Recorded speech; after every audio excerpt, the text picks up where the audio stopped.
and would like to appeal to each and every Ghanaian actor to exercise some level of restraint discussing this matter going forward.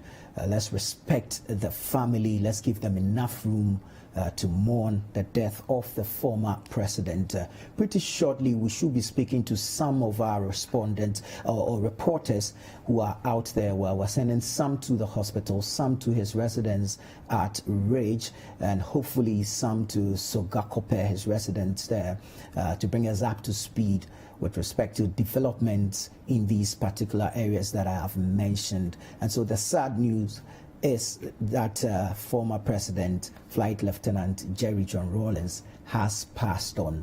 We have a video from his last commemoration of June 4th here in Accra. Let's take a look at this particular video. But for 31st December as well, which preempted a repetition of another even bloodier June 4th, because people felt betrayed by the elite and political leadership at that time. I have chosen to speak less and rather allow the force of observation and the pain of circumstances to serve as a stimulus in awakening all of us from the deep sleep we have fallen into over the past decades. We must be reminded that we are a country born out of difficult situations where some had to toil and shed their blood. The positive disruptive energy, force, and energy of June 4th was not a product of any political movement or action. The spontaneous eruption on that fateful day represented the unadulterated spirit of liberation that was collectively sought after as a nation on the brink of collapse. Nothing more has signified or exemplified the patriotism and resilience of Ghanaians than in those difficult moments. Many were those who sacrificed their lives and livelihoods in order to bequeath to subsequent generations a more just society with equal opportunities for all, irrespective of their religion, tribe, ethnicity, political, or educational status. We must never forget our past, nor erase the memories of where we came from. Commemorations like this allow us to ponder, reflect, and re-examine ourselves, our conduct and policies, and to see if these have properly been aligned to our core values of probity, accountability, integrity, and social justice. The difficult times we faced in the past that propelled the engine of the revolution is almost parallel in hardship with the present era of COVID-19. But the question is, do we have the same mental fortitude and integrity that would enable us survive the circumstances of today's trials? History, it is often said, repeats itself whenever we refuse to learn, most especially from adversities and volcanic and near bloody eruptions. Most of the speakers before me spoke very well, but I find that So yeah, that was the former president, Jerry John Rawlings, addressing the 41st anniversary of the June 4 uprising here in Accra. We're going to go on via the phone lines and speak to Umaru Sanda Amadu. Hello, Sanda. Hello, Umaru. Right. Sanda, Kindly tell us where you are and what the situation is at the moment. And also office of the former president, now late former President Jerry John Rawlings. As I speak, party supporters are trickling in, trying to possibly confirm the news for themselves. High-ranking officials of the party, indeed, even government officials, have been coming through here. I could see them drive through the main gate. The military zone that marks this gate, if you've ever been to Rawlings residence, have been giving strict instructions to prevent a person from entering unless they have a cause to leave there. Indeed, let me say that over the past 3 weeks, all staffers of the former president's office have been asked to go on a leave of a sort. So they have actually been out. It's because he himself has not been well. Since he buried his mother, since he laid his mother to rest, Jerry John Rawlings has not been well himself, and he has been on admission at the Korle Bu Teaching Hospital since Tuesday. That is information we have picked up, and he passed on some these issues, and this was at the cardiothoracic center now. That's the fact that we have gathered so far. But there, do we have the general public trooping in as you would expect, knowing the kind of person he was and how important he is in our political discourse? Well, this news is just coming through now, so naturally people are now picking the information and they are moving in. So there are media personnel rising. I have seen a sort of reinforcement of military presence here, deployment. So they are actually armed soldiers standing at the gate now to his official residence because of what you would anticipate. Of course, this is Jerry John Rawlings we are talking about. And so it is expected that this will be a very, very crowded place any moment from now. Parties have already started building up in front of his residence. Of course, you know that his house is just by the ridge roundabout. Yeah. So the traffic building up slowly because vehicles are slowing down. There are people who are just driving here just to see things for themselves. So it's expected to be a very, very, very somber but very crowded and very busy day here because of the personality we're talking about, the longest-serving head of state of the Republic of Ghana, Jerry John Rawlings. Describe to us the mood there, the numbers that have already come in. Describe to us what their mood is.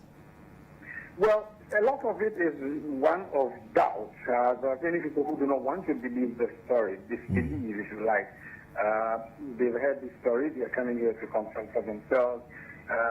Until you will not see waiting here because information is just trickling in. So people are mostly calling media houses or tuning into the radio or television and trying to really confirm this news for themselves. Then others are moving in here. I believe over the next hour or two, this place will probably be crowded because Jerry John Rawlings, you can believe it or not, is the most charismatic leader in Ghana in recent times, perhaps the second after the South people, Dr. Kwame Nkrumah. So if that is anything to go by, you should be seeing more people coming here. But hello, Sanda. Sanda. Hello.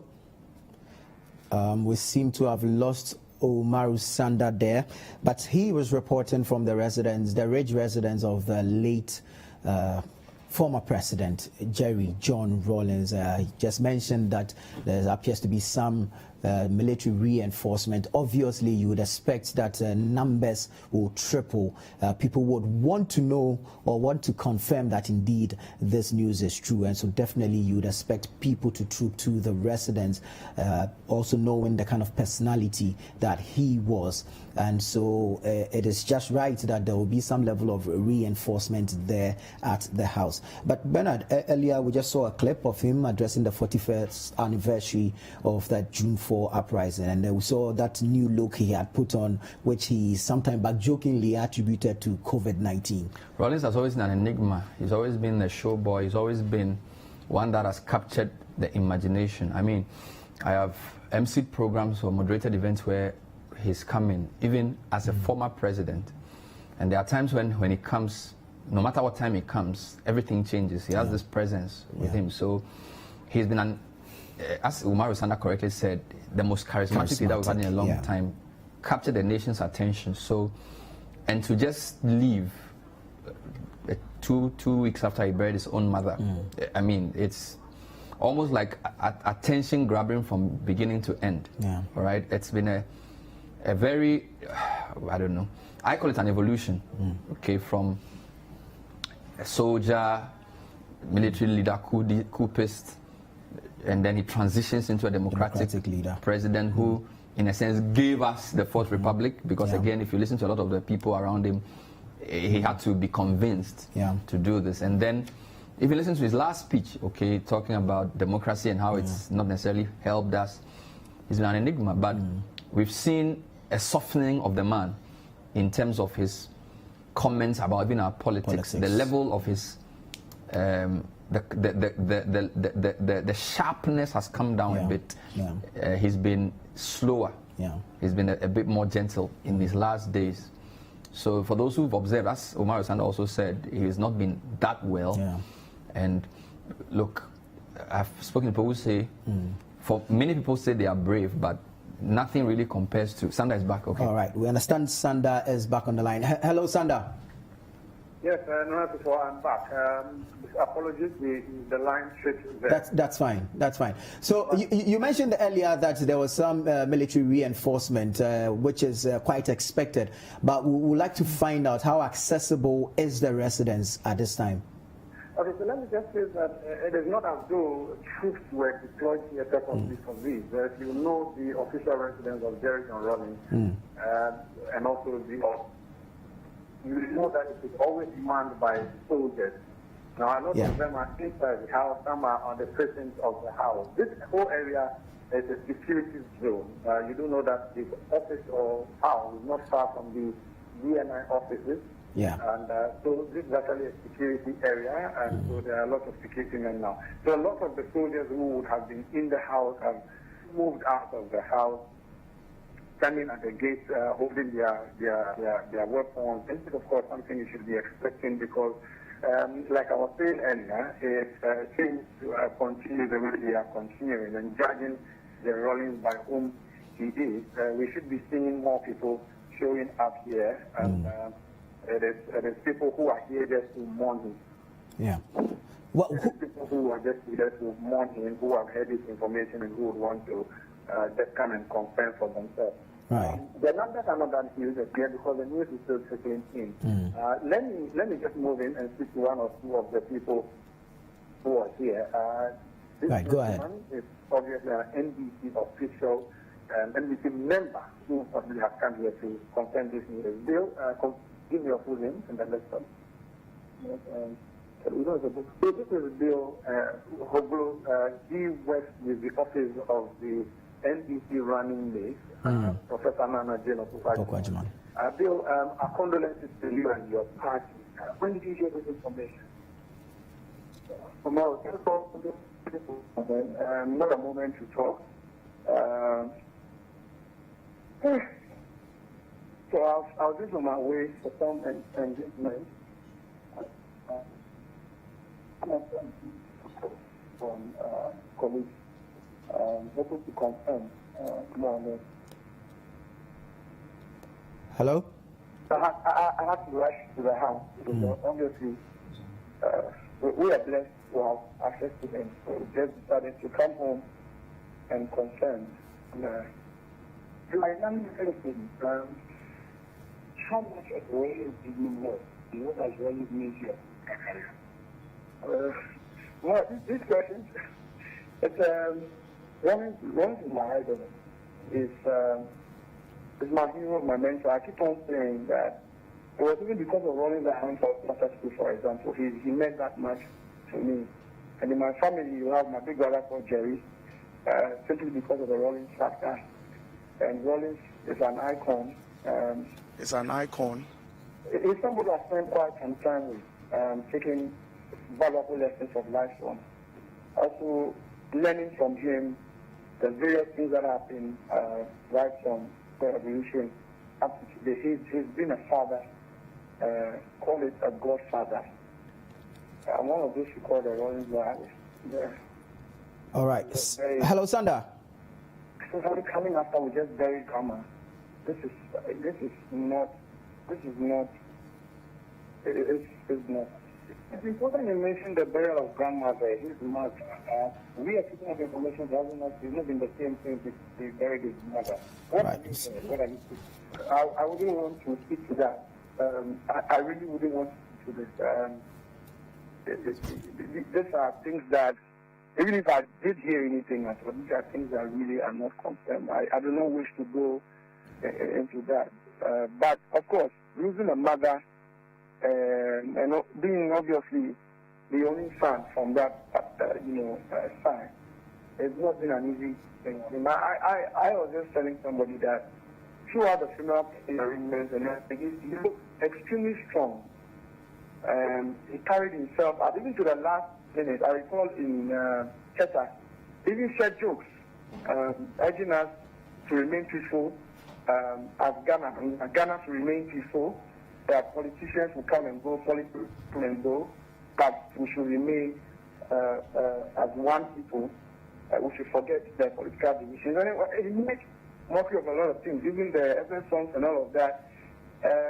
This is really not the way we would ever think that our founder would go. It's unbelievable. I'm still trying to come to terms with it. That Bill Korle Bu, he is with the office of the running mate of the National Democratic Congress, Professor Nana Jim Opoku's argument. If you're just done, the residence of the former president, now we can say late former president Jerry John Rawlings. I am in an adjacent property which also serves as a car park, and you've seen vehicles coming in, mostly vehicles belonging to media houses, also to party supporters and party sympathizers who have come in here to mourn the Rawlingses and actually confirm the information that is coming through. I'm going to take you out of this property now, so we go to the frontage of the residence, which also served as the office of the former president, Jerry John Rawlings. Now, you see in our shots the vehicle of his daughter's campaign, Dr. Zaneto Agyeman Rawlings. Now, the interesting thing, former President Rawlings' residence is located in this constituency, Korle Bu, which again is occupied by his daughter, Dr. Zaneto Agyeman Rawlings. We'll get to that shortly. But let me give you the picture of what is happening at the gate. Slowly the crowd is moving in. People are trickling in. Initially it was journalists, but now it seems that things are changing and ordinary people who have heard about this are coming through and they are moving to observe. Now, there's a vehicle at the entrance, and this is typically what you're seeing throughout, where people are actually coming in trying to understand what may be happening or what may not be happening. And indeed, they are moving through to confirm this news for themselves, which is a shocking one that is just coming through.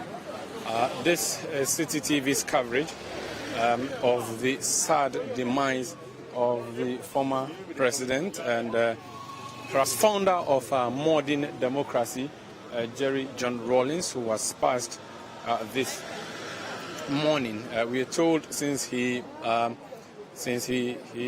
laid his mother to rest, Jerry John Rawlings has not been the same.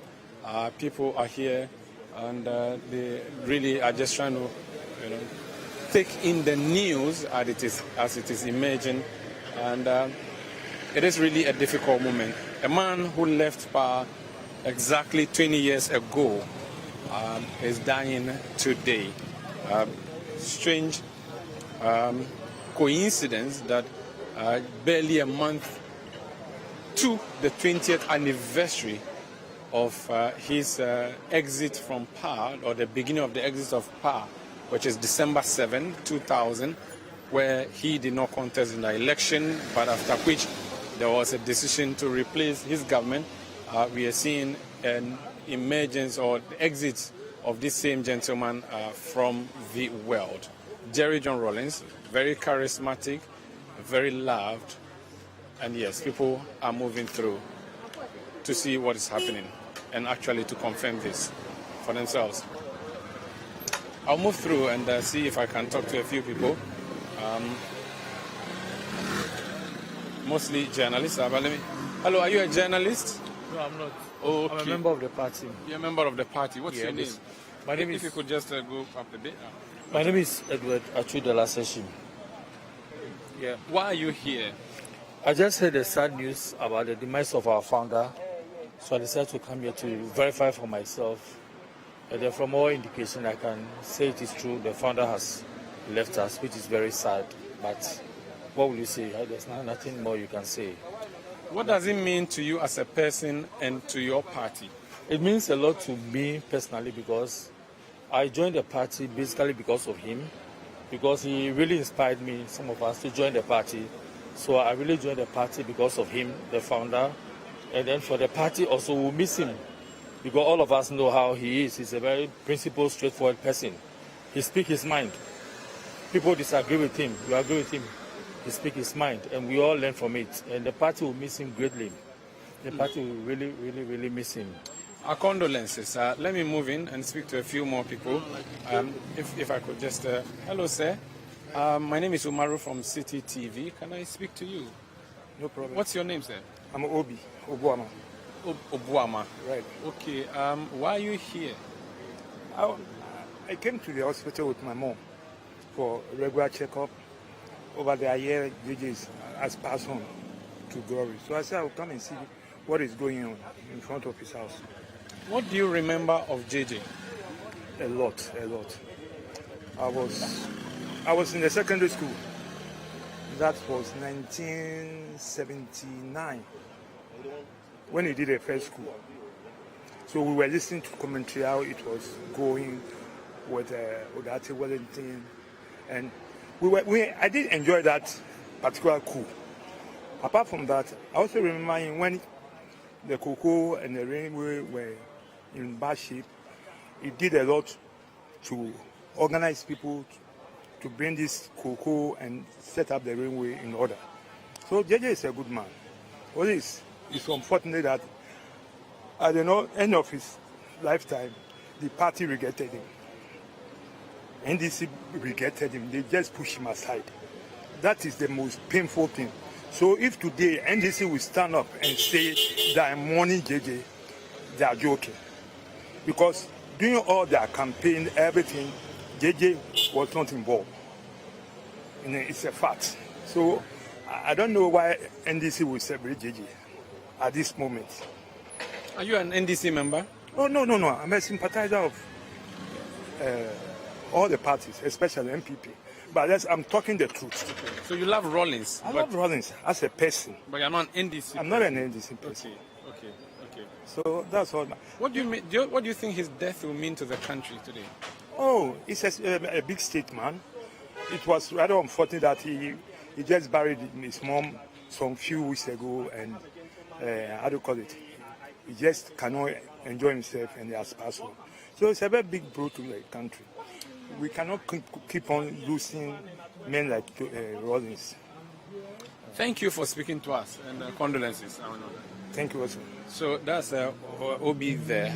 Like he said, he's brought his mom to the hospital, and the Ridge Hospital is just here. In case you're not aware of the environment or the geography of this area where we are speaking to you, this is a Ridge residence and also office of the former president. It is this same property that got burnt on the Valentine's Day of the year 2010, which of course became a big issue some years back, but which issue has since been addressed.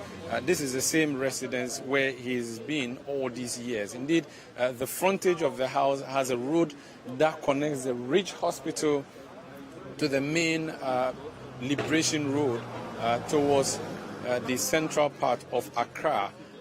Now, it is almost like a building that is situated in the middle. of these two important roads. The road that heads towards Adabraka from Parliament House, and also the road that is heading from 37 towards Accra Central, and then it is just by the Ridge roundabout. Let me show you a few more pictures. There's a military man who is trying to say something to the officers here. Okay, we do not know if...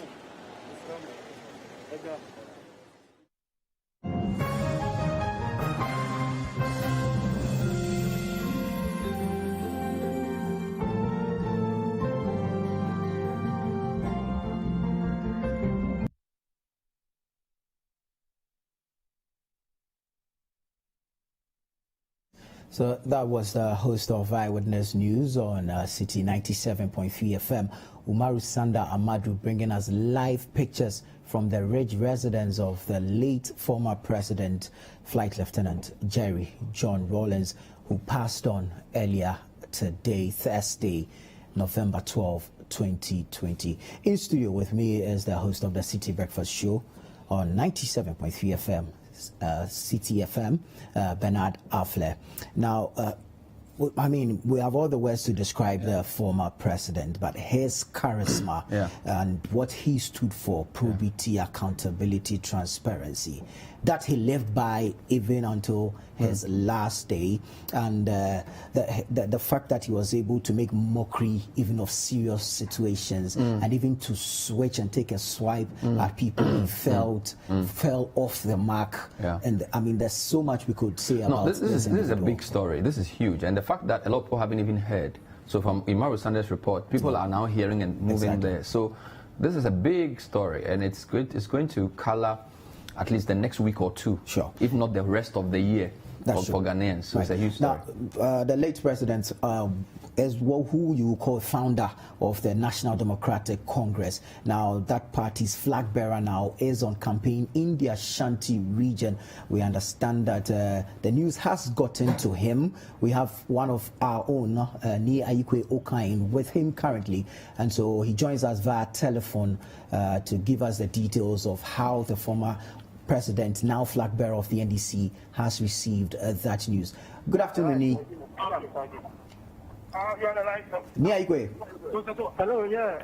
Hi, if you can hear me now, tell us how the flag bearer of the NDC, John Dramani Mahama, received news of the passing of the former president, Jerry John Rawlings, and what immediate decisions or actions have been taken. All right, so currently no one has officially communicated anything to the media regarding the demise of the former president, Jerry John Rawlings. However, when we go to the Ampunyase community within the Korle constituency of the Ashanti region, former President John Dramani Mahama was on the phone. We don't know what exactly the call was about, but after every engagement with traditional authorities and at the Deba, he tries to interact more with the leaders. But that didn't happen today. So right after the Deba, he just hopped into the convoy and then we are moving. We don't know if he's going to suspend his campaign or go ahead with it. Currently, we are in a vehicle heading back to Kumasi. We don't know if he's going to cut short the campaign or not. But then what he usually does, he did not do this afternoon after receiving that phone call. Is that what you're saying? Can you come again? What he usually does after addressing the chiefs and people or addressing the Deba is to engage the leaders of the community. Exactly. Are you saying that he did not do the same today? Exactly so, but that didn't happen today.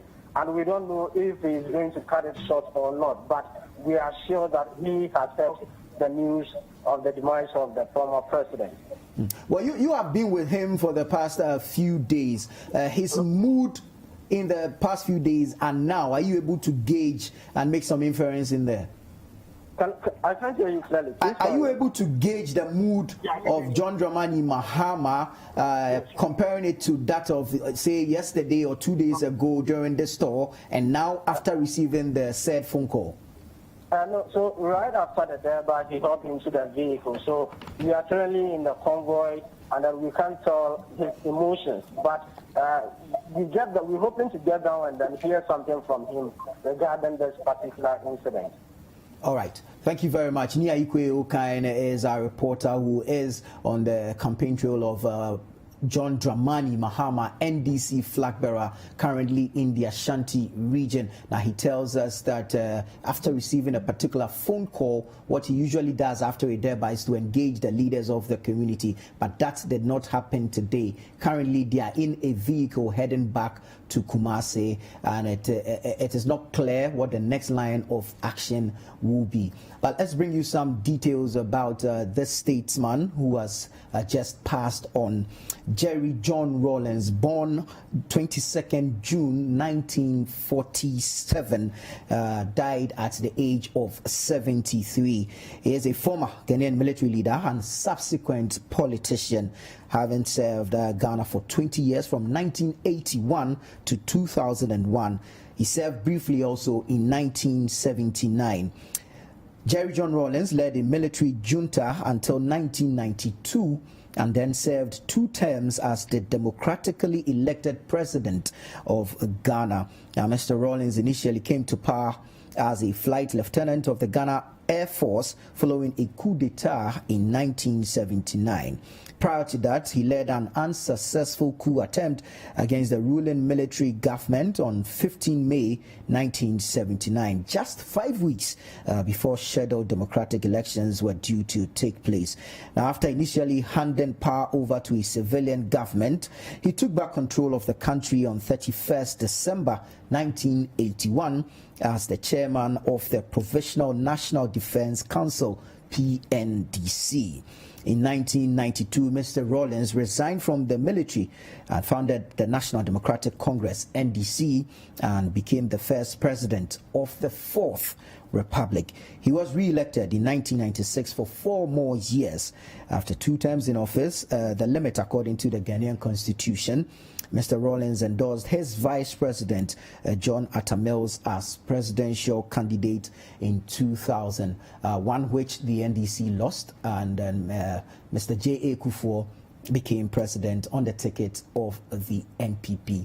So this is a man who has seen it all when it comes to politics in Ghana. It's a big figure in our Fourth Republic. He's the architect of the Fourth Republic in the sense that as a military ruler, his contemporaries in other countries did not do the same process which he is credited for.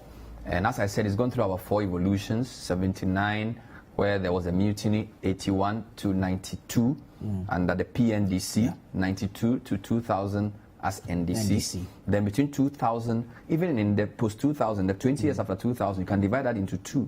Because you can say the first 12 years under Mills were a bit more active, where he was more in the public domain. Then post-Mills, from Mahama, his role started diminishing. So you can divide the Rawlings era into 5. 79 to 81, the mutiny. 81 to 92, which is military head of state. 92 to 2000, democratically head of state. Between 2000 to 2012-ish, till the time Mills died, you could say very active in the conversation, in the news, from the so-called boom speeches and all of that, till post-Mills. Somehow, Rawlings' last era, 8 years ago, from Mahama's time, his commentaries sort of came down, became more statesmanly, and we've seen a lot of that under Akufo-Addo as well. So you can have a 73-year-old life broken in terms of the active political life into 5 eras.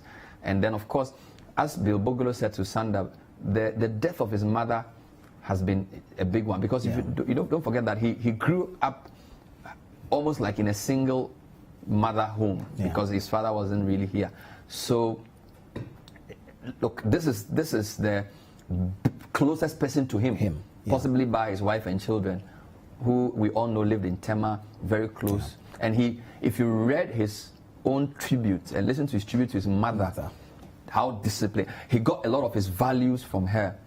And as Bill said, he's never really been the same since she died. And we've also known that, of course, 73 in an African context is a bit old. So it's a major story, and it's not surprising that people are just milling in there to the house. You will see a lot of that by the time the day ends, where ordinary people just go to the house to go and find out what's going on. Right. Let's go over to the Korle Bu Teaching Hospital and find out if the situation is same there. Kojo Ajiman is currently stationed at the Korle Bu Teaching Hospital. Hello, Kojo. Hello, Sufo. Right. Where exactly at Korle Bu are you, and what is the situation there? I'm currently at the National Cardiothoracic Center of the Korle Bu Teaching Hospital. So the mood here is a somber one and a very reflective one. You see doctors in groups talking about this great man who has passed on. And information is very, very, very scanty. But what we have gathered from our sources here is that the late president passed this morning at the intensive care unit of the center. In fact, I've been to three of the offices of three of the heads here, including the director. All tight lipped. They are not willing, or they can't give any information until they report to the presidency or the family members. So beyond what we know, we are not getting any information from the doctors at the National Cardiothoracic Center. Well, Korle Bu, we know, is one that we usually have patients around, relatives there to visit their patients. But do you observe the typical busy spectacle, or this is something that you can say has been occasioned by the death of former president? Well, you could say both for the situation, because you see a lot of patients here coming to seek medical care. And then this situation as well. You see the operatives of the national security, people from the office of the president, and I'm just seeing some members of the National Democratic Congress, but I've not seen any popular figure amongst them. I've also seen some of the bodyguards of the late president just passed by me, but they are refusing to talk to me, obviously. Right. So the mood here is quite a somber one. We are not getting the information we need to put out there in the public before. Right. And the health personnel there, what is their demeanor? So they are all very sad. And those who are in the middle age, those who grew up to see former President Rawlings, those who, lived through his days, they are all reflective, they are somber, but then it has happened. So you could see them in groups talking about this man, former President Rawlings before. All right, thank you very much. That's Kojo Ajiman bringing us some information from the Korle Bu Teaching Hospital as to how the place looks like, coming specifically from the Cardiothoracic Center there. So, Bernard, late Jerry John Rawlings as a leader, his rule, and then coming into the 99-2000 where the NDC had to concede defeat. Let's talk a bit about that period. What did he epitomize for you? Well, as I said, the evolutions have been different. So 79 to 81, he came in because of all the problems. And then he led a mutiny, and therefore he was young, and a lot of people were very terrified of him. And of course, that was just a short time before he handed over to Liman. Now, some people will say that they supported the first coup because it was not just a normal coup, it was like an outburst of anger. Yeah. But then 81, 31st December is different, where Liman had not had a long time to rule and he came back. PNDC then brought all these people together. There are some who say he didn't really understand and agree with democracy, but somehow the leading figures within the NDC at the time convinced him for us to go for the constitution. When the constitution was in place, 8 years' time, he would no longer be president. So yes, he had agreed, some say reluctantly, we do not know. Clearly, after the 8 years, his first few years as a non-president was quite tough. Yeah. Because you notice that if you read almost all the books and the writings and the reports at the time, his relationship with former President Kufuor was not the best. Yeah. And that lasted for about 8 years. 8 years. Before Mills coming in as well. He had issues with Mills. Some people thought he wanted Mills to be more aggressive in prosecuting Kufuor officials. We do not know. Don't forget that under Kufuor, his wife also was prosecuted but was never jailed. Yeah. Then you have the Mills death and then the post-Mills Mahama era, where you find that somehow former President Mahama and to an extent President Nana Akufo-Addo have seem to have a better relationship with him in terms of, I would say, keeping him quiet, because a lot of people say Rawlings is like the person that you do not control, you unleash. Yeah. So once he's not against you, he's for you, because he is always fighting for something. So in the Mahama era, and particularly in the Akufo-Addo era, you haven't seen him make a lot of public comments about politics, except when it's June 4, where he makes comments. So he's gone a bit quiet. Something is age, something is because the current president, the former president managed him well. Whatever it is, this was you wouldn't call it the twilight per se, but it was a different tempo. Yeah.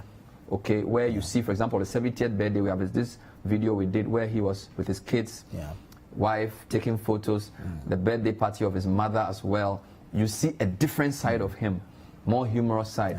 When the Sogakobe disturbances came in, he issued a statement. So he was very selective on what he was talking about, whereas in the past, he would comment on everything. So we're seeing a different, some people actually felt that they were now beginning to enjoy him as a public figure. Yeah. Because he was being seen in a different light, only for death to lay its icy hands on him. Death being one of the eternal mysteries of life that nobody really has gotten a grip on. So it is a very, very significant development by all standards, because we have an election in 25 days. And the other point is that although he wasn't actively involved in the campaign, his wife is. His wife is a candidate for the NDP. We do not know what that means. We haven't. His daughter is a candidate for this constituency. So, whichever you look at it, I mean, I'm not going to say it will affect the election. It's too early to say this, because himself is not been on the campaign trail. Now, don't forget that from '96 to 2008, Rawlings was arguably the most formidable campaign weapon in the country. Again, the insiders in both Obed and Ahoy will tell you that when Rawlings got on the stage, he electrified people. Even as an opposition campaigner, he was amazing. But of course, from 2016, even 20, he's reduced his role. So we can't say that because he's died, the campaign will be affected in this or other way. But it's very clear that people like John Mahama, President Akufo-Addo, will mellow their campaigning for at least a day or two. To pay respects with the family and before possibly continuing in the next week. So we are expecting a lowering of the political temperature between now and at least Saturday, because it's very clear that everybody has to stop and rethink. So we will see a lowering a bit, and possibly it picks up again on Monday. That's what we're expecting to see. That is true, because regardless of what light you see him in, both leaders of the two main parties revered him in their own way. So obviously we will expect a lowered political temperature. His relationship with Nana Akufo-Addo is very interesting, because Nana Akufo-Addo was one of the leading figures of the opposition to the Rawlings era. So but funny, when Nana Akufo-Addo gave his first speech in his house when he won the 2016 election, he mentioned some very key names. He mentioned Captain Kojochi Carter, he mentioned former President Rawlings, and thanked them. For a lot of NDC people, that was some sort of hint that Rawlings may not have fully been for Mahama, because for Akufo-Addo to single he and Kojochi Carter, Kojochi Carter being the head of national security under Rawlings, the formidable Kojochi Carter, that was a certain hint. And we see that in the Akufo-Addo government, Rawlings hardly says anything. Again, some people interpret that to mean that Akufo-Addo and Rawlings have become cozier. So, I mean, for those of us who are not very political and partisan, we don't see any problem with that. For former presidents to be more statesmanly and help whoever is in government to rule and to give them sound advice, we think that's great. But some people in the NDC, as you heard one gentleman say to Sanda, feel that he and the NDC had a bit of a rift. They're falling apart. He wasn't that close to them at the end. But I expect Mahama definitely to go to the House, because you need to separate Rawlings and NDC relationship from Rawlings and the personality Mahama, and Rawlings and the personality Akufo-Addo. So they have their own chemistry, which is different from the larger party. And again, there are people in the parties who love him, irrespective of what the party structure would think. That's why you saw the gentleman he interviewed say he's an NDC member, he joined because of NDC. So Rawlings cuts across in terms of his relationship with statesmen and politicians, relationship with the institution of political parties, and his relationship with ordinary members of the party. So you would see a spontaneous outburst of sadness among ordinary Ghanaians because don't forget, JJ, Junior Jesus, okay, in voter region, Yevua, i.e. the white man, he's very revered in parts of the country. So you will see a lot of this. Again, some of the work he did in the northern parts of the country, he's immensely popular. He opened up that part, UDS. So, in fact, if you look at the fact that in the last term of his government, if you look at his attire, he was always in the Fugu. He identified with the people. So you see, this will be felt in different places. This will be felt, and even in the heartland of Ashanti, which you could say was the opposition to his tenure. Don't forget, his wife is from Ashanti royalty in that sense. Okay, the daughter of J.O.T. Ajiman. So I'm sure even the Otumfo and all the heavyweights in Ghana would be reaching out now to the family, and then of course the condolences will pour out to the president of Ghana, because now it's a statesman issue. So you are going to see three levels: reaching out to Nana Akufo-Addo and the family, people reaching out to John Mahama in the NDC, and people reaching out to the president of Ghana. So the nation has lost a statesman. So in that sense, the president is the chief mourner. The NDC has lost a founder. So in that sense, the leader and the party will have their own. Then Nana Akufo-Addo, Rawlings, the wife and the family, immediate family, have lost. You could even argue that again, even the Volta Regional House of Chiefs, okay, because Rawlings is highly revered in the region, and he lived there. So you're going to have a lot of people whose itinerary have changed between now and end of the year because of this. Okay, so it is definitely going to affect activity, if not for a week or two. Okay, definitely state burial, definitely high-level international visits, definitely continental delegations, definitely a lot of reflection. True. And if any person epitomizes an era, you can easily say we had the Nkrumah era. You could argue we had the Achampong era in terms of length of time. The Buzia era was very short. So you could say the Nkrumah era, we had the coups. But you will never be wrong if you said we had the Rawlings era. And that Rawlings era is from 1980 to at least 2000. Although I think that you can actually say 1980 to at least 2010, because even with Kufuor being president, he was because eras are not just in terms of who is leading. So if you are dividing our 64 years or 63 years into eras, there's the Nkrumah era, there's the instability of the 70s, because Rawlings' coup was the coup that in a sense ended all coups. So there's the coup era, and then there's the Rawlings era, and then there's a Kufuor taking over, solidifying the democracy, and then Mills Mahama taking it to the next level, and now you have Akufo-Addo. So whichever way you look at it, it's a major development, and I can imagine people calling, Googling from all over the world. People who are Ghanaian, their friends will start calling them, even from Nigeria. I mean, when the story broke, I was with a Nigerian friend, and it's like, oh, Rawlings. Wow, I wanted to see him before I went, because he's the. If you have a photo with Rawlings, you keep it. Okay, because you can show it to your kids. All right.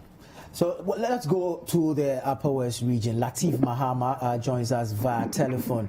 Hello, Latif. Hello, Latif. Hello. Latif, can you hear me? Well, it seems we're having some trouble getting through to Latif there. But we were discussing the impact of the death of former President Jerry John Rawlings, and we've seen how it will impact various, if you say, divides of the country. We'll talk about its impact from. We had wanted to speak to Latif and basically find out from the UDS side. There will be regional reactions. Regional reactions and all that. Because the northern region, upper east, upper west. Now we have Savannah coming down. I mean, there will be reactions from all of them. But then let's look at internationally who he was. Even after his tenure as president in Ghana, we saw him take some appointments, envoys, Somalia envoy on the an envoy to Somalia to help stop the disturbances there. We saw Kofi Annan name him on some UN programs and all that. Let's look at the possible impact his death will have on these programs. Big, because if you read both Obed Asamoah and Ahoy, they talk about how within a certain era, when any coup d'etat happens, a lot of the coup d'etat people in West Africa would come and see him. Exactly. Because Rawlings was that iconic. He was seen as an example of how to transition from a military to democratic rule. So from Sierra Leone, from the Gambia, from Liberia, they all came to him. I understand Latif is back on the line. Let's get to Latif. Hello, Latif. Can you hear me now? Hello. Good afternoon.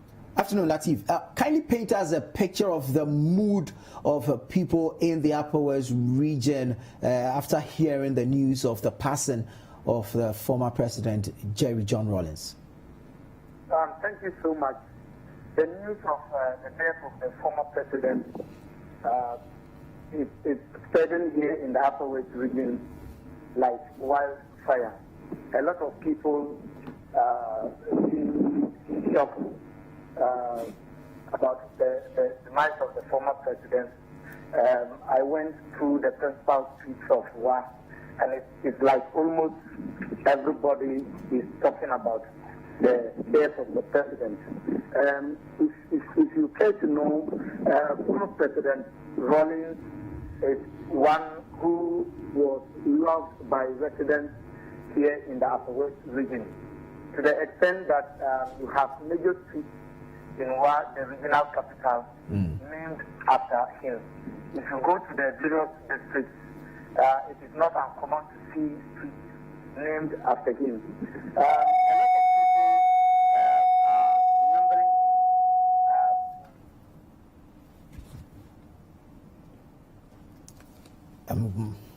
It looks like we're having some difficulty with Latif Mahama, but he is actually reporting from the Upper West region, where he just explained to us that some streets in the capital are even named after the former president, and so the reactions definitely are going to come up. But before we went to speak to him, we're discussing in studio his international relations and, of course, the likely expectations following his passing. And Bernard, you were touching on some of the things he did after 7. So he became this emblem of a successful transition from military to democratic rule. So that Ghana then for the 90s was used as an example that sometimes, the 70s were very troubling years, and the 80s as well. Now, don't forget that in places like Nigeria, a lot of their military leaders are still around and actively in politics. So his transition in first to democracy in 92 to 2000, and then the handing over to Kufuor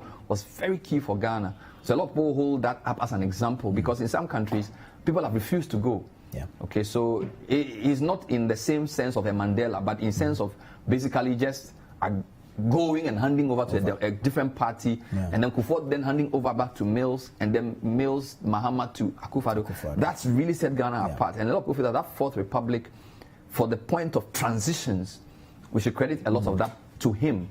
Okay, because if the foundations are not good, it's very difficult.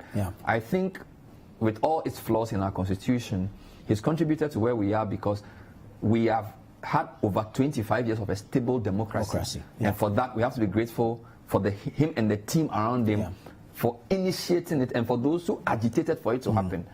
Okay, which is why he will be remembered in that sense. All right, Latif Mahama is back on the lines. Let's talk to him. Let's have him bring us the mood in the Upper West region now. Hello, Latif. Hello.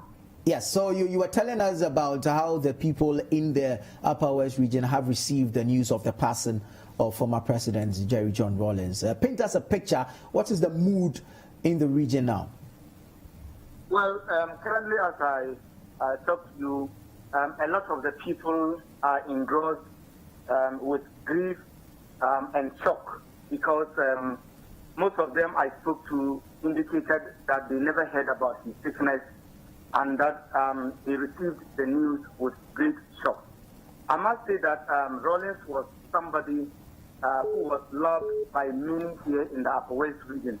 As I indicated, you have major streets here in the regional capital named after him.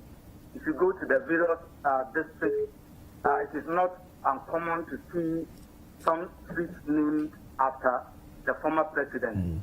The former president, according to many, is remembered for his role in creating the Upper West region in 1986. Then again, his role in establishing the UDS, which has one of the campuses here in the Upper West region. Earlier on, I went to the party's regional office, and it was closed, but excuse me, I went to some of the youth groups centers of the NDC, and a lot of them were actually talking about it. I met the West Central MP, Honorable Dr. Rashid Pilkwi, who was also sitting down with some youth group, apparently talking about the former president. A lot of the various radio stations here in the region are also talking about it. People are calling in just to find out what could have been the cause of his death. Remember, the former president is seen like a native of the Upper West region. Indeed, somewhere in 2019, he was named as a chief at the palace of the Wana. Right. So the people in this region identify with him. They see him as one of their own. And indeed, it is on record that Rawlings asked for a plot of land here in the region to build a house where he can always come and relax. And so the atmosphere here in the Upper West region is that of shock, is that of grief, and a lot of people are talking about the demise of the former president. I spoke to some former appointees of the former president, and one of them is the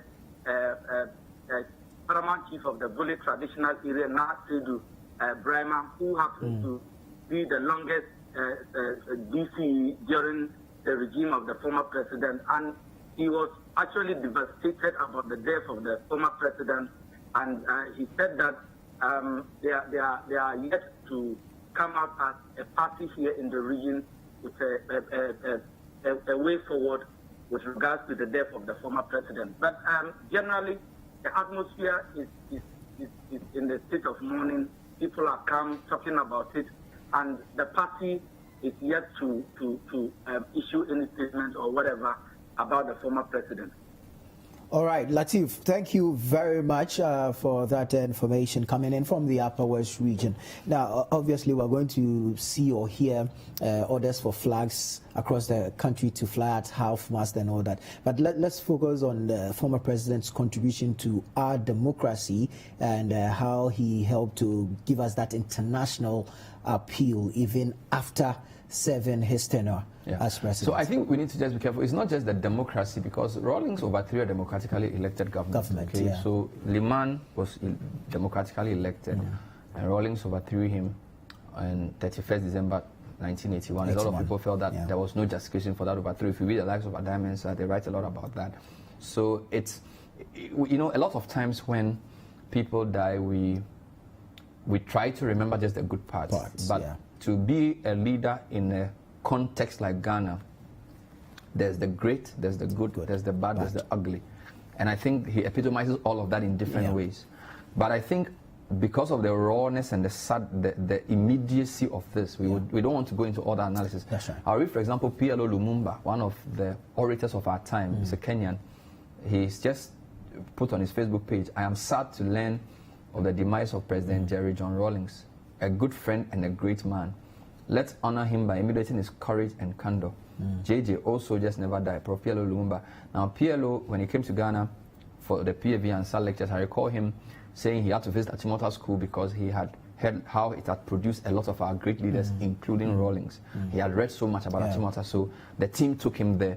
I remember a few weeks ago, his foundation was planning a conversation about Africa, and Rawlings was supposed to be one of the speakers, and they were trying to organize former presidents to speak to the African situation. And PLO Lumumba's sense of African history is very strong. Yeah. And he says that Rawlings was a good friend and a great man. So as I'm saying, the feelings are raw. Yeah. It's very fresh. So for now, it's the memory. Yeah. I'm sure there will be a lot of discussion, the reckoning, the legacy. There will be time for that. But for now, Ghana has lost a significant figure. Yeah. Africa has lost a significant figure who influenced a whole generation.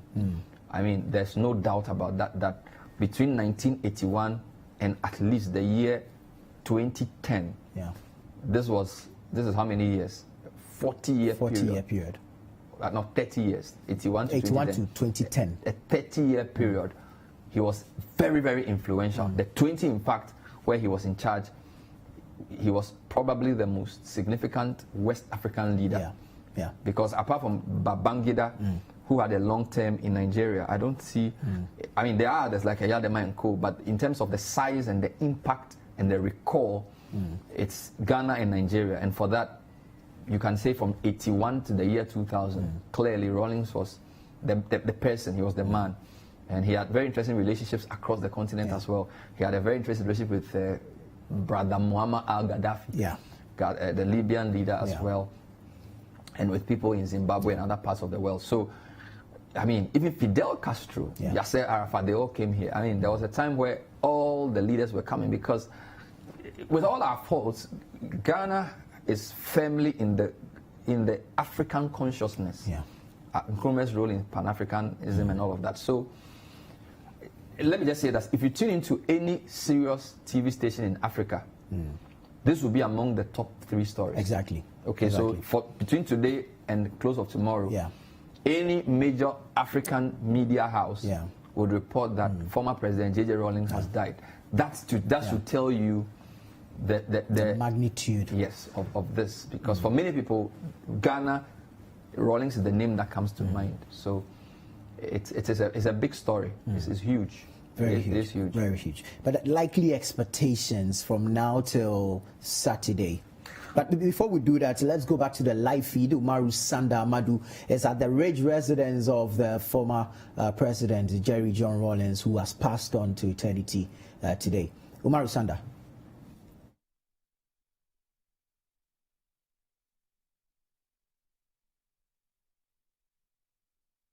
That is ongoing here at the residence of former President, now late former President Jerry John Rawlings, former President of the land, longest serving head of state of Ghana.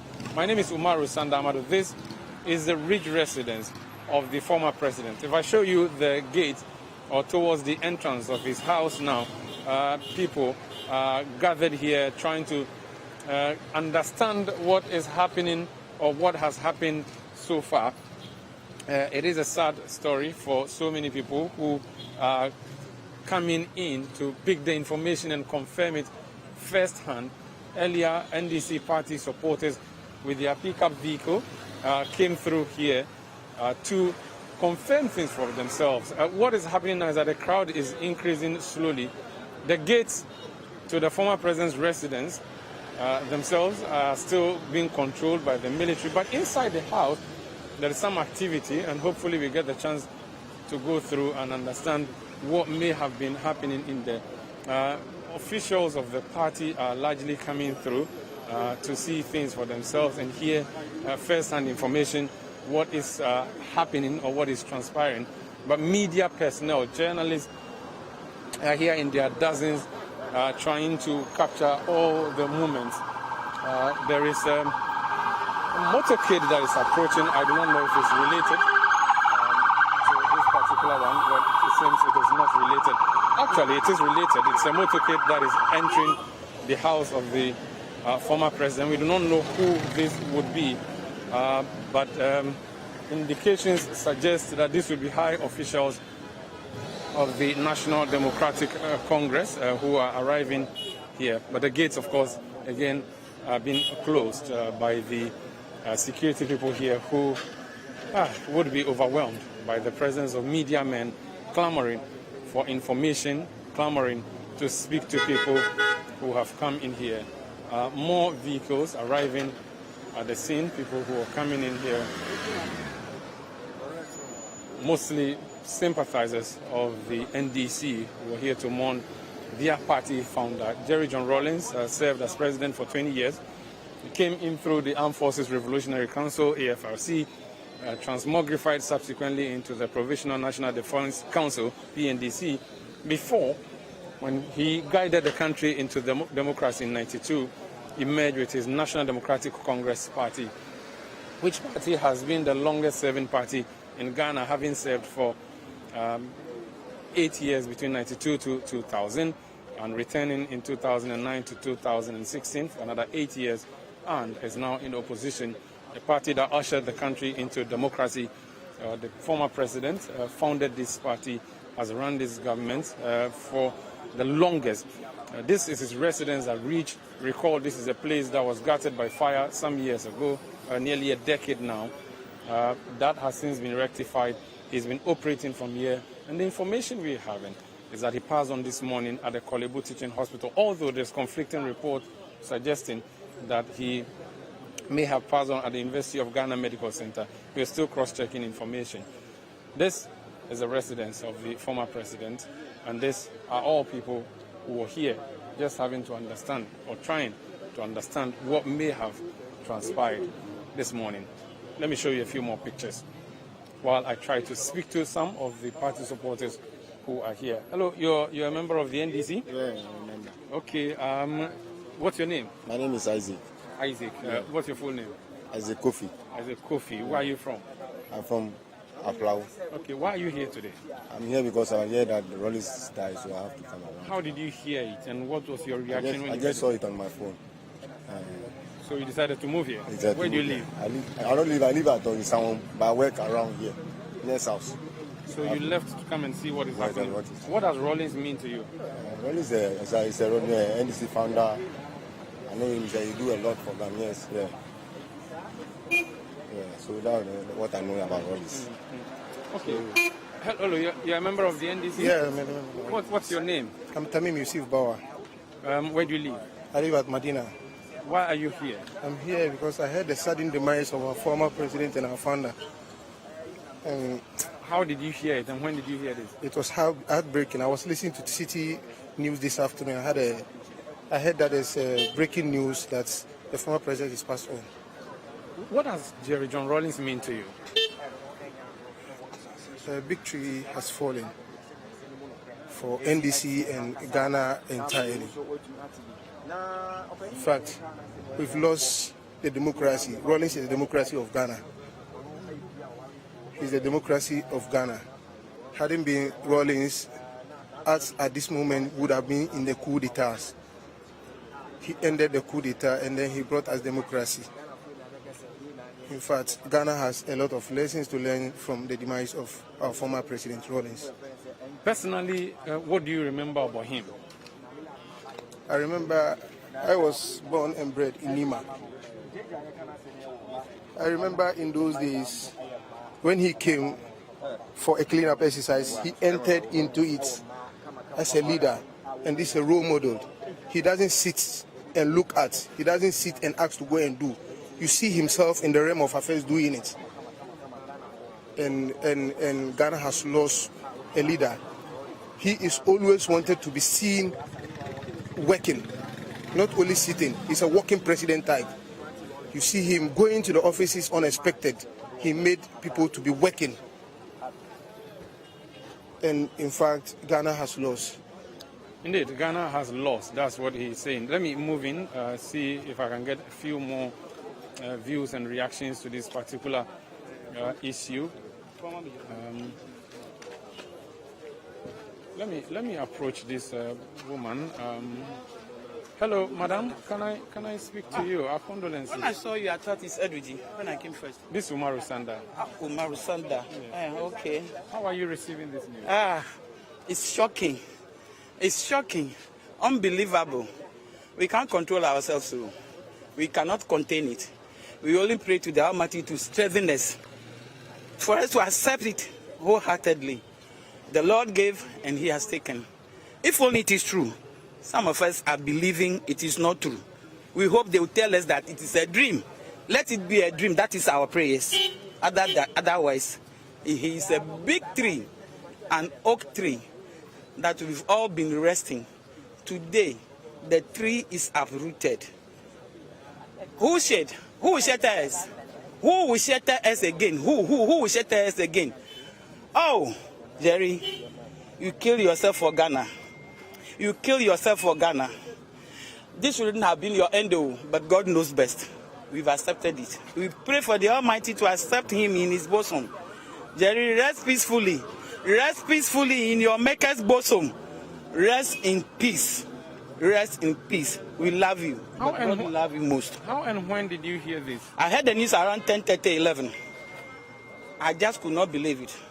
I had a call from outside in America. I said, it can't be. They should give me time to confirm. I called. I was told it is true, mommy. So I quickly changed down, started to come to the office. That is it. You cannot see. It can never be a lie. With the crowd around here, it can never be a lie. So we only pray for his body to rest in peace. Mommy, what is your name and what was your relation with the Rawlings? I've been with I knew Rawlings since 75 when he was a flying officer.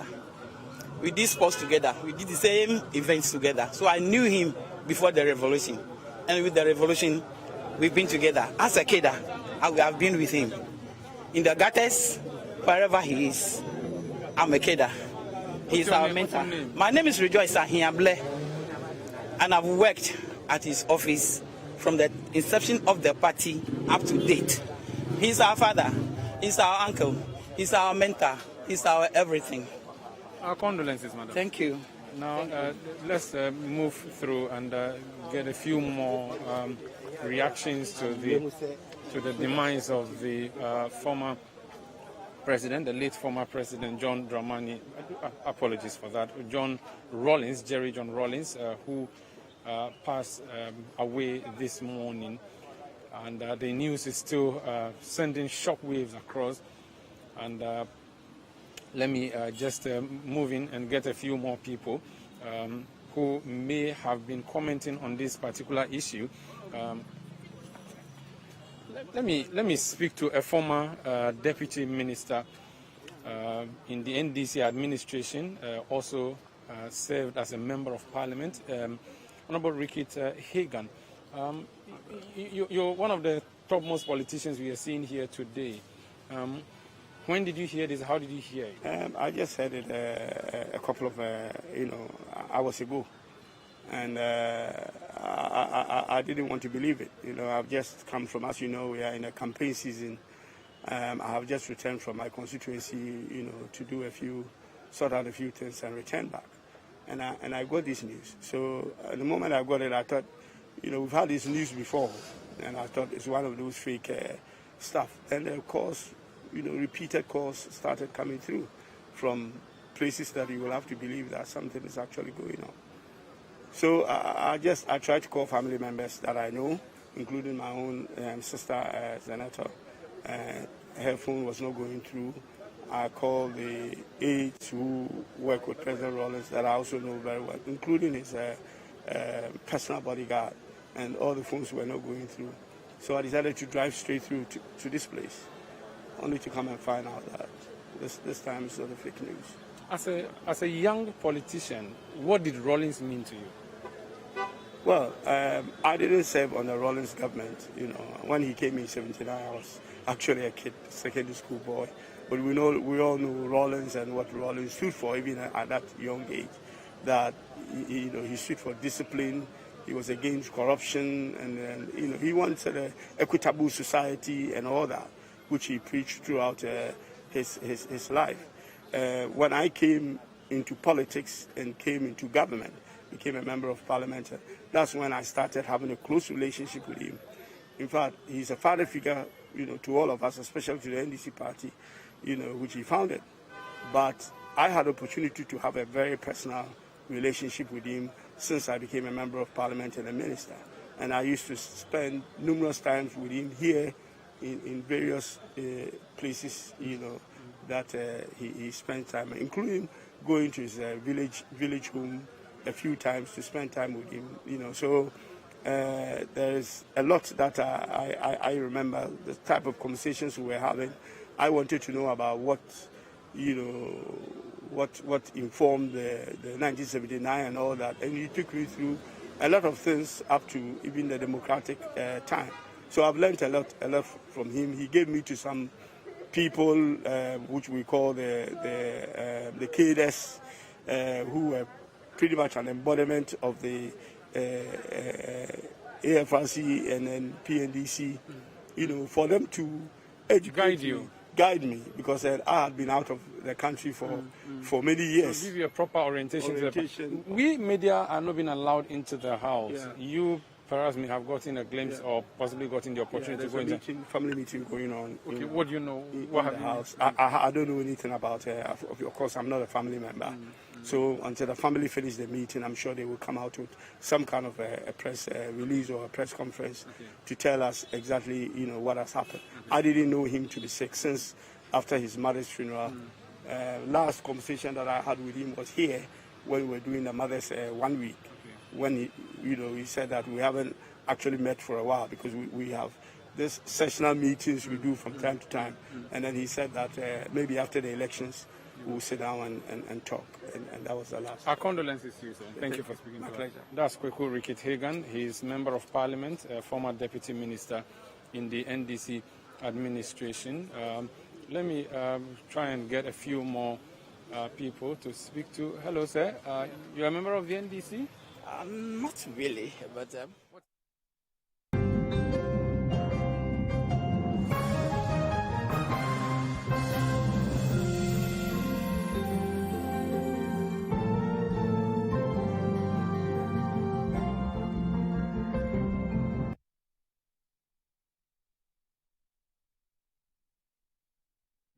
Umaru Sanda Amadu there, bringing us live pictures from the residence of the late former President Jerry John Rawlings. Now, his demise is expected to affect decisions, political decisions, national decisions, and even sub-regional decisions. Now, one of such decisions has been made by the flag bearer of the National Democratic Congress, John Dramani Mahama, whom we understand has called off his campaign tour of the Ashanti region. Now, my colleague Nia Yikwe Okan joins us via telephone to give us more detail on this particular development.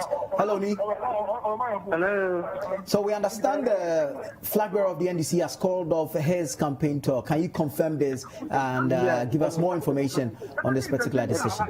It is exactly so. The former president, Mahama, has suspended his campaign activity in the Ashanti region following the death of the former president, That is what has currently happened here in the Obuasi West constituency of the Ashanti region. Right. If you can speak up a bit, tell us what was his itinerary looking like? How many more days did he have in the Ashanti region? Can you repeat yourself? I can't hear you clearly. Right, I'm asking that. Speak up a bit, but then tell us what the itinerary of the former president looked like prior to this decision. Hello? Hello, Ni, can you hear me? Hello? Ni, can you hear me? Yeah, I can hear you now. Right, if you can hear me, tell us what the itinerary of the former the flag bearer of the NDC looked like prior to taking the decision to end or cut short his campaign tour of the Ashanti region. You mean the itinerary, if I heard you right? Yes. Okay, so today he was supposed to tour the Obuasi community, a Afro community, New Edibiase, Adanse, Asopa, and then Asawatu will be the last community that he saw before the day comes to an end. But he started with Apunyase, which is within the Newsroom constituency, and that's where we presume that he had the information. But he announced the suspension of the campaign activity when he got to his second destination, which was Adanse, Obuasi West constituency. All right, thank you very much. Nia Yikwe Okande is on the campaign trail with the flag bearer of the NDC. Now we have a video of John Dramani Mahama announcing the suspension of his tour due to the demise of late former President John Jerry Rawlings. We just received some very sad news. It makes it impossible for us to continue this campaign tour of Ashanti. So I've spoken to our chairman of the National Campaign Committee, and the committee has agreed that we announce a brief suspension of the Ashanti campaign tour, and the National Campaign team will announce a date for resumption of the tour.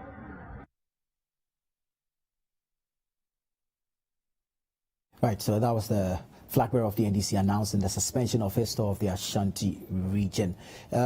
Let's look at from now till about Saturday, the things that are likely to happen.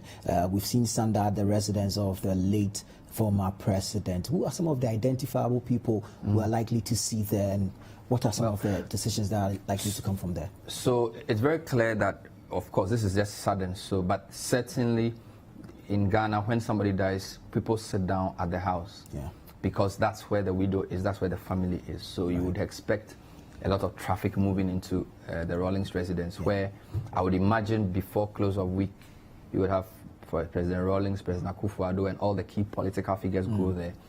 You would also imagine that there are meetings already going on, because, look, Rawlings is a national figure, but there's also a family component. So the likes of Dana Bodakwi, who was a family rep during Rawlings' mother's death, will certainly be there with some of the key figures of the Rawlings household, organizing just to get people to come in, because as soon as the death occurs in Ghana, we say we've heard, so we want to find out. So you then have, and even no matter how big the death is, we still have to go through that process. So you would have the widow and immediate family sit down with the family heads, and then you would have people come in to mourn, to essentially ask what happened, and they would come and greet, bring condolences, and then of course the family will start preparing. But because this is a statesman, you would have a joint conversation. So there's going to be a state and family conversation around what will happen, so that obviously the family will inform the state. The head of state will then obviously have his team working with the family to plan for things. But there will still be the family component. So there's the commiseration with the family before there's the funeral part, which the state would lead. So you are going to have that track going on. So you're going to see a lot of traffic into the Rawlings household. I believe it to be the Ridge household, which is where the wife lives, because there are other Rawlings houses. And then there's going to be indications of dates, because we have 25 days to an election. So they'll probably have to wait for the election to be over for the burial. We don't know. We haven't been told the full cause of death, so we also don't know what arrangements we made in that regard. But it's going to be centered around the Ridge residence, which is where the family lives. All right, more details to come in soon, but let's go over the phone lines and speak to Fritz Bafo. We know he's a close associate of the late former President Jerry John Rawlings. Hello, sir. Hello, good afternoon. Good afternoon, sir. Our condolences. Yeah. Right. And I wanted to give a tell us how. Right. How did you receive the news? And also the family of the late statesman. Hello. Hello, sir. Yeah.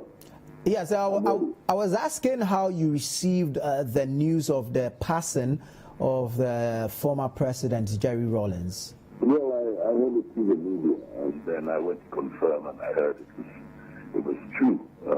Unfortunately, the office is now closed to all outsiders. I can understand it, but I heard it, and then I went to verify, and it was verified to me that my former boss had passed away. How difficult or how much of a blow is the passing of the former president to you? It's a huge blow. It's a very big blow. Because in the last 20 or 30 years, he's been a very important fixture in the life of myself and my family. naturally, when he retired, we distanced ourselves a little bit, not as a result of anything negative, but he also had certain jobs that he was the ambassador for malaria and doing UN jobs and traveling and all that kind of thing. But in the last 2 years, a group of us have been working very closely with him in regards to the health and welfare of the NDC. So I've seen him on more occasions than before. Yeah. Right. So what is the magnitude of the demise of Jerry John Rawlings, Africa-wise, and then on the international scene? He's been a colossal figure in the annals of our country. At least he's been a very dominant figure since he appeared on the political firmament in 1979. He's played many roles, political, social, economic roles, as somebody who is a great influencer, to use the modern parlance now.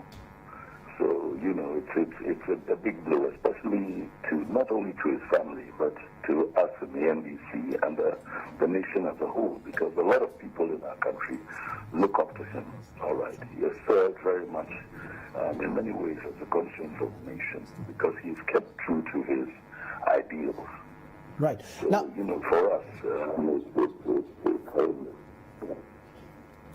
right. Now, there's talk about the impact of his mother's death on himself and the fact that he's not been himself ever since the burial of his late mother. What is the relationship in there? Look, if your mother's been with you all these years, and she lived till she was a centenarian, she was very much influential in his life, in bringing him down to earth, and I think he learned the humility from the way his mother also lived her life. So, naturally there'll be an impact. I mean, everybody who's close to his mother and loses his mother is very, very seriously affected. But I think that when it happened, there was a lot of running around to do, I can't ascribe that to his passing away, but it must have had a very, very big impact on his health and his mental well-being. All right. Thank you very much, Fritz Bafo, a Ghanaian politician and, of course, a close associate of the former president, having worked with him for a number of years. We're still here in the studios of Citi TV. The news is that Flight Lieutenant Jerry John Rawlings, former president of Ghana, has passed on at age 73.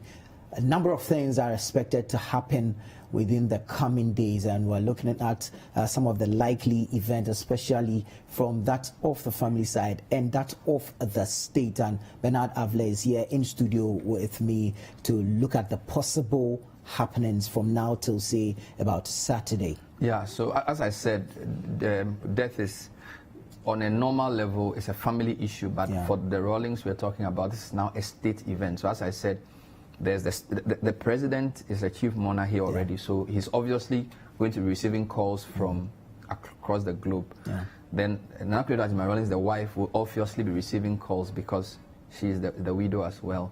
And then the NDC would also be receiving. So it's that level. So, for example, you because of the social media era we are in, we are going to see public expressions of grief. For example, something like President Obama will tweet very soon and that type of thing.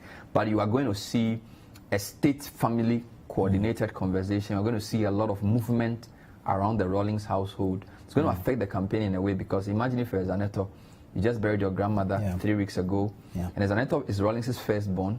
And if you watch when we visit the family, Zaneto and the wife are always, so Nana Kunedu is on the right, Zaneto is on the left. They are the two key people with him all the time. In fact, when you visit Rawlings in his office, officially most of the time you would meet Zaneto, because she is almost like the heir. So she's campaigning to be retained. So you're going to see a bit of the effect of that.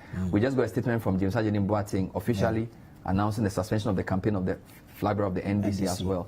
So we're going to see a bit of a muting of the flurry of political activity, at least until after the weekend, where then we know our way to go. Because I can imagine people are moving to have meetings, there has to be discussions, plans, president has to be involved, they will appoint somebody from the office of the chief of staff because the state protocol is involved now. Then you have the family, then you have the elders from the Volta region, and that. So it will affect the campaign. We don't know if it will mean that people will tone down a bit because, as I said, Rawlings has evolved. Okay, so maybe because of respect for him and the fact that we are all mourning, you are going to see a little bit of slowing down of political activity. We can't tell, but you can clearly see that it has affected. Even in the video we just saw of Mahama himself, I mean, Aikwe describes that he was speaking and then he went on the phone. And after a long time, his demeanor changed. And you can tell that the campaign is over for today. That's what happened. Then so you know. You can tell. So it's going to be the big story up until even the election. It's going to be the big story because this is 3 weeks to the election. We don't know if it will affect the election in terms of outcome. That's something we cannot speculate. But clearly, as a dominant news item, if 2020 has been big for Ghana, Rawlings' death is the full stop.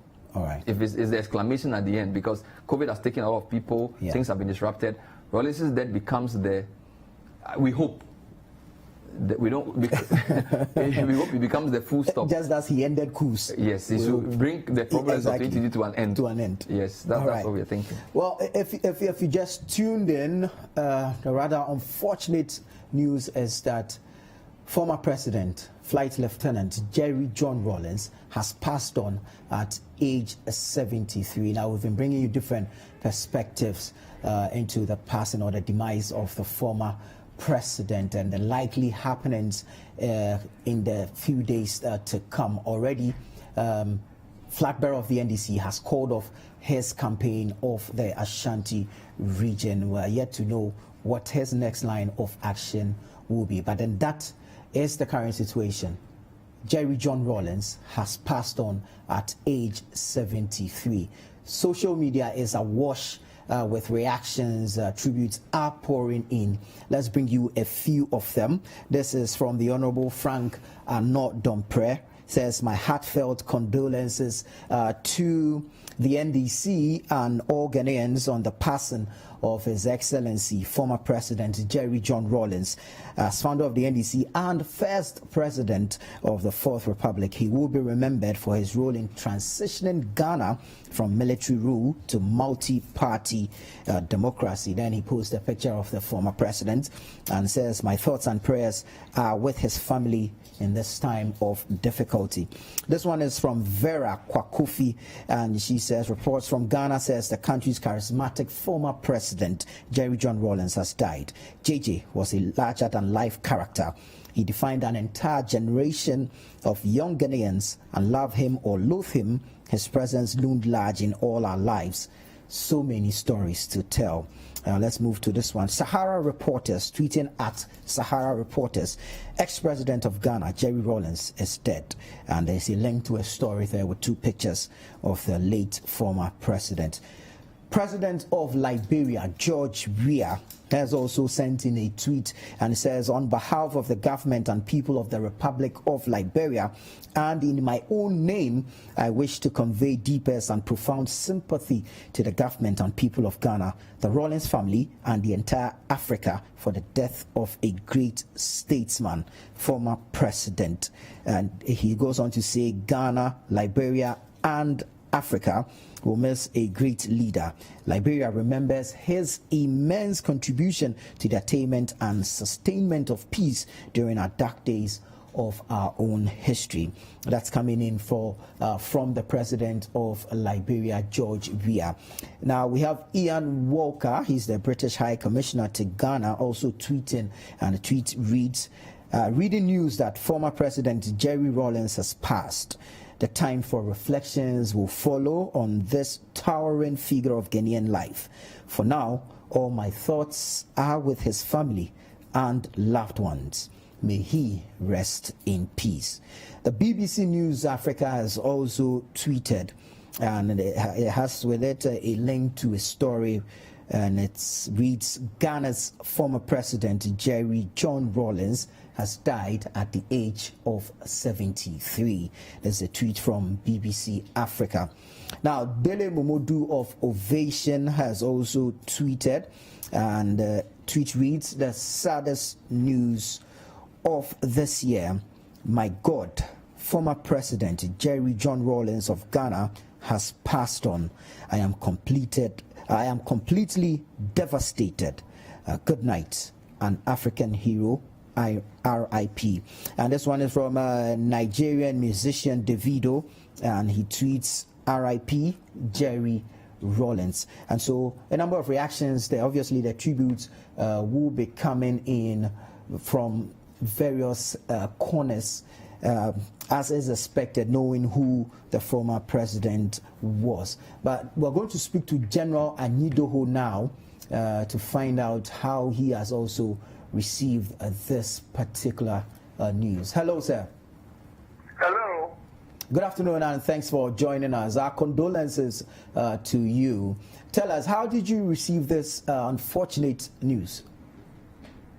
Well, one of my sons in the house rushed to me, said that there was a report in the social media that President Jerry Rawlings, our former president, had died, and actually showed it to me. And I was totally saddened because the greater part of my active service life was when he was in power. And I worked closely with him. I recollect very well the days that we served together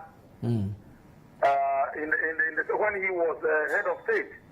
Right. So I feel very sad indeed, and my condolences to the immediate family and to all our colleagues who served with him at that time. Right. So how much of a big blow will this be?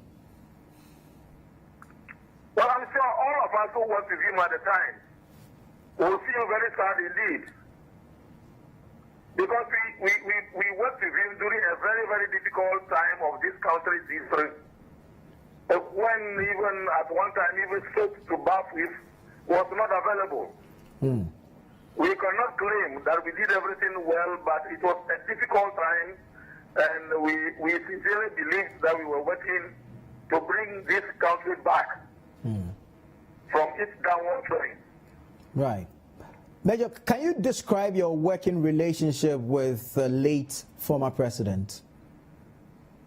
I would say it was good because I happened to hold some key appointments at that time. I commanded the military academy, which is the key appointment I held at that time when he was in power. And of course, I ended up at Northern Command. I also served the United Nations at the same time when we were trapped in a difficult situation in Rwanda. But for his permission for us to stay on, I've left Rwandese in the misery in which they found themselves at the time. So I worked under very critical conditions. Right. Obviously, a big blow to Ghana, to Africa, to the world as a whole. But personally, how are you feeling hearing this news that former President Rawlings has passed on? First of all, I'm saying it again for the third time that I feel very sad because we worked together during critical moments of this country's history.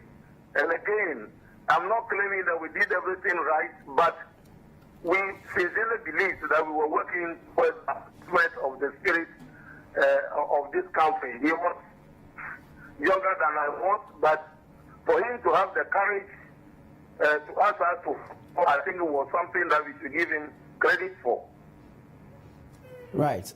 Thank you very much, Major General Henry Kwame Anyidoho, who worked closely with the former president and under the former president. So tributes are coming in. Social media is awash with them.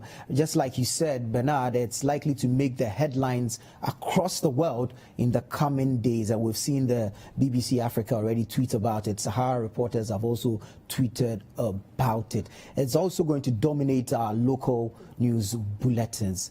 But how do we carry ourselves as a nation now? How should we respect the passing of the late president, knowing that he's left behind family, although he is a statesman? Well, some people are born to dominate the public sphere, and the way he lived his life, I'm sure his family is very well aware that even though he belongs to them, Rawlings belongs to all of us in the sense of his life and what he does. So nothing prepares you for death. Okay, nothing prepares you, no matter how much you read about it. You never know how you behave until it hits you. And as we've even heard some people say, even he himself, his mother, at 101, he was heartbroken. So it's a fair balance. I believe that having seen the way he's conducted himself in his final few years, clearly you say he bowed out at a time where he had a very positive coverage.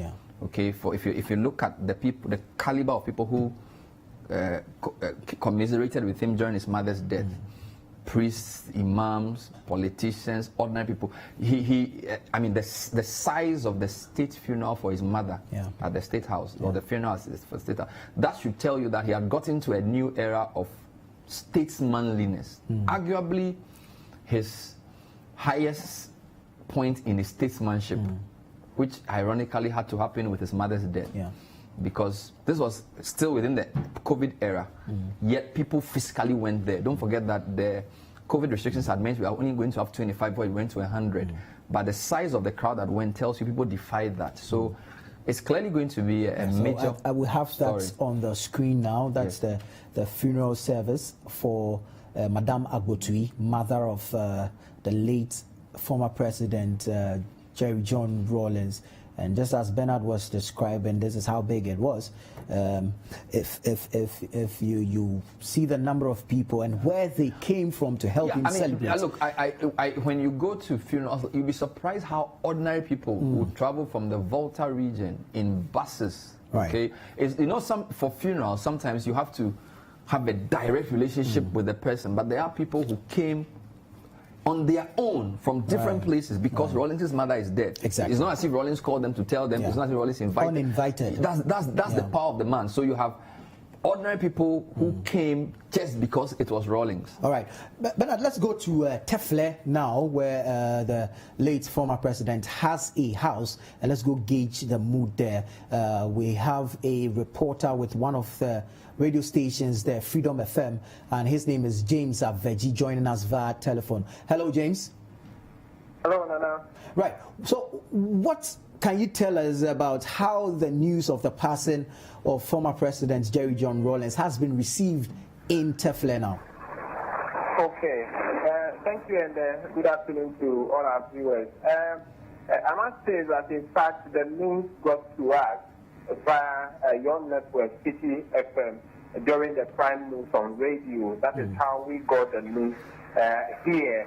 And then we quickly got onto the internet, social media and others, and checked that the major news websites to ascertain that now when you come to town, I am currently at his residence here at Tefle Motorway, between Tefle Township and then the Kume community. When you come here, you could see some residents come around to ascertain facts by themselves as to whether what they heard on radio is actually true. I have been speaking with some security guards in the residence, and I am told that they have not till now, they haven't had any official confirmation from Accra yet, because everybody they are trying to reach on phone, either their phone is not going through or they are not answering the call to confirm officially for them at this residency here whether the news we are hearing is true. But speaking to some residents, it's a mixture of feelings. Some will tell you that they are just hoping and praying that it is one of those news that the media brings out and later on retrieve and say that it is not true, because they just cannot believe that Papa J, as he is affectionately called here, has passed on. Some people are around, but the rains are here now, and quite a number of them are finding shelter wherever they could find it. Yes, the news has come, and the mood in town is actually that of grief and sorrow. And his residence is just by the Accra-Aflao Highway, and so you could see some vehicles passing, also slowing down and catching a glimpse of the residences. Some asking loudly whether it is true or false, whether the former president, Jerry John Rawlings, has also passed. So it's a moment or an atmosphere of sorrow here in the place. Right. James, can you tell us, are there those who are still doubtful of the veracity of this news? Exactly. Some people are actually doubtful. I spoke to a young man earlier who he is around his residence, and he's been telling me that he's in fact indirectly their breadwinner, because every now and then he would come around to spend his weekend at his residence here, and anytime he's around, it is two things. Either their friends in the yard informs them of his coming, or if you go around the beach, sometimes you could see him actually jet skiing on the river, or his daughter, Jonathan Rawlings, usually does that anytime she comes around. So anytime you see any of the Rawlingses jet skiing on the river, you definitely know that Papa J is around. Other things you could use to know that Papa J is around, he has some goons or peacocks in his house that sometimes when he comes around, he allows them to walk around. If you see any of those pets, you would know that Papa J is around. And anytime they hear the hint that he's around, they go there, interact with him, whatever goodies he brings from Accra, he shares to them. And the fact that he brings a lot of development around the area, the very recent we can speak about is the installation of street lights. Earlier, some 2 years ago, he installed street lights from Sademe, where the recent road blocking by the Western Togo line that happened. He has actually installed street lights from there to the lower Volta Bridge. So a new project is ongoing prior to the funeral of his mother. He has actually replaced the old ones with new ones. A project that hasn't ended, and that is the talk of town, that Papa J is bringing life back to our streets now that we are hearing that he is gone. They are doubtful whether projects of such kind are going to continue or it is actually going to stall. So a lot of memories people are sharing around about Papa J, as we all call him around here. Right. You've mentioned a number of interesting things people looked out for to know that he was in Tefle. But how frequent or how often did he visit the place, and what was his level of engagement with the people there? Okay. We know that his office is in Accra, and he usually lives in Accra, but every now and then he mostly comes to his residency here to spend a weekend. People around will tell you that he comes at least once or twice every weekend in a month. So he's almost a citizen or a native of the town, and the people have also accepted him as such. And now his interaction with people is one that it's very interesting, because if we around here hear of someone to be a former president, a person of this caliber, one we know him in the media or in the public space to be is totally different from whom we know him to be getting close to him, because he's one person who would love to interact with almost everybody that catches his attention. We have engaged in the mood from the Sudan barrier as well as Dabala. And the woman has been telling me, who sells at Dabala, has been telling me that just 2 weeks ago during the funeral of his mother, he actually stopped by and bought a bolo and the small prices that they sell around. He actually stopped by to buy money he had on him. He shared among them, had a joyous moment with them. It took the intervention of security to actually whisk him away from the scene. And during the funeral, we around here would continue to say that considerably a larger part of the funeral has been done here in Tefle, because when the corpse of his mother was moved from Accra, then to Teta, he actually stopped by and had close to 2 hours of service for his mother on the women JSS Park. Right opposite his residency. That is where about 2 hours of the funeral has been held before the journey continued to Keta, with all people, walks of life coming around to also catch a glimpse of what has been happening. So his engagement with the community is one of an interesting and a unique one. When you come to his residence, where he shares boundary with the Volta River, back in 2010, 2009, thereabouts, we've had his personal initiative has decorated the whole bridge from his residency down to somewhere around Sope with sand. He actually got people to dredge sand from the river to beautify the beach, as well as plant coconuts on the beaches. And just recently, there is a project on the island right opposite his residence of a greenhouse project that is ongoing. The greenhouses have been installed, polytanks ready to commence activities on the island, which has also not started yet. So he has been very interactive with people. When he's just skiing, he gets to any of the banks that people are there fetching water, washing. They will sometimes slow down, give them a handshake, ask them in Ewe,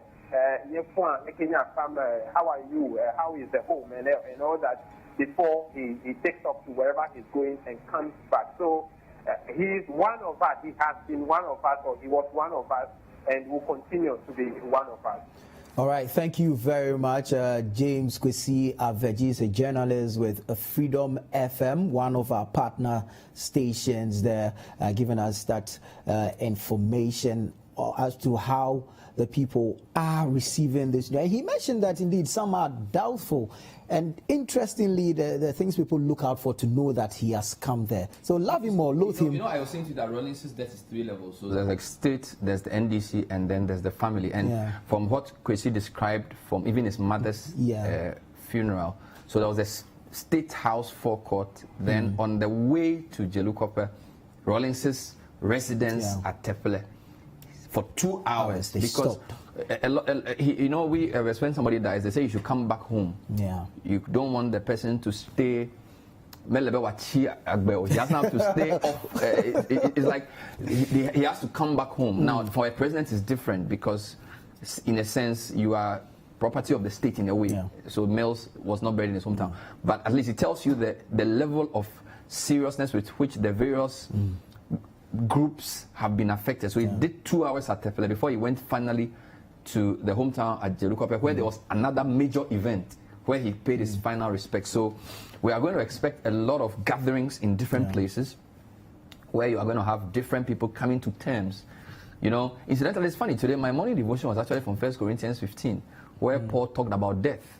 Wow. So I was reading about the last enemy that will be conquered will be death, not knowing that maybe it was preparing me for this big story. I'm not sure. But it's been a tough year because 2020 has had, a pandemic that has devastated jobs, scattered industries, killed almost 400 people in Ghana. Wow. Okay, and now you have former President Rawlings dying still in this 2020 year. The year hasn't ended. Yeah. So it's absolutely, devastating is the word to use. Yeah. Well, that's right. I think I couldn't agree with you more. But let's pick some reactions from the Central Business District of Accra, the general public reacting to the demise of former President Jerry John Rawlings. It's really a sudden thing. I really love the man so much, and I'm having goosebumps all over me when I heard it. It's rather unfortunate that we've lost an important person like this. But what I want to tell each and everyone is that we should hold on to our peace, and then we should love each other no matter where we are, no matter who is leading us, anything. let us love each other. And I believe love is everything. Love conquers everything on this world. I really remember that man very much, and I love him for who he is. Some end this in Kranibi Efifi, and the way the man was saying it in local dialects, it was really, really funny. That's one thing I really like about that man, yeah.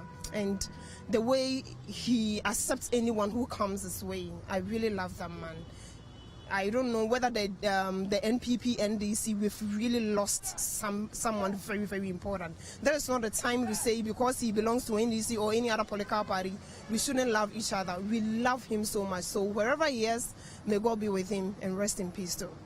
I feel bad about the whole issue because we are not expecting it.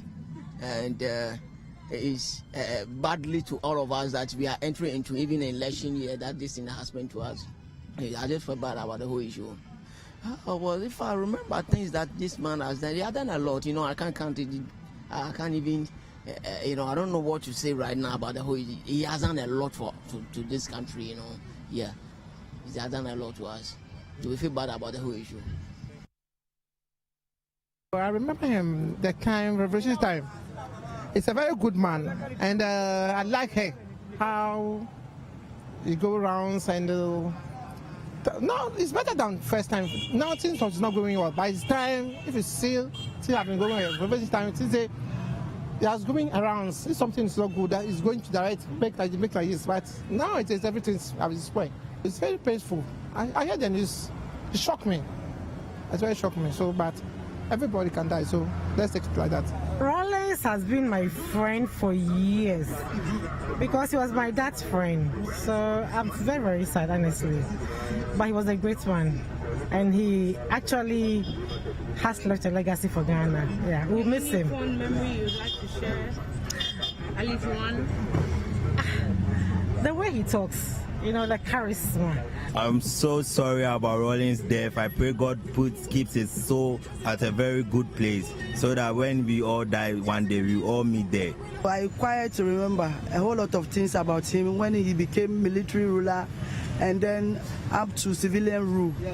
So, in fact, when I heard the news this afternoon, I was very sad. I was just reading it on my phone when you people came. So I pray that his soul rests in perfect peace. I know him early part of 79 when he made his first, when they make the coup. Afterwards, he hand over. And then he came back again to become a democratic president, leader. Afterwards, before he has handed over. I feel very sad. And they will do all, it is something that has happened. God gives and God takes. He was very honest to Ghanaians. Those days, security in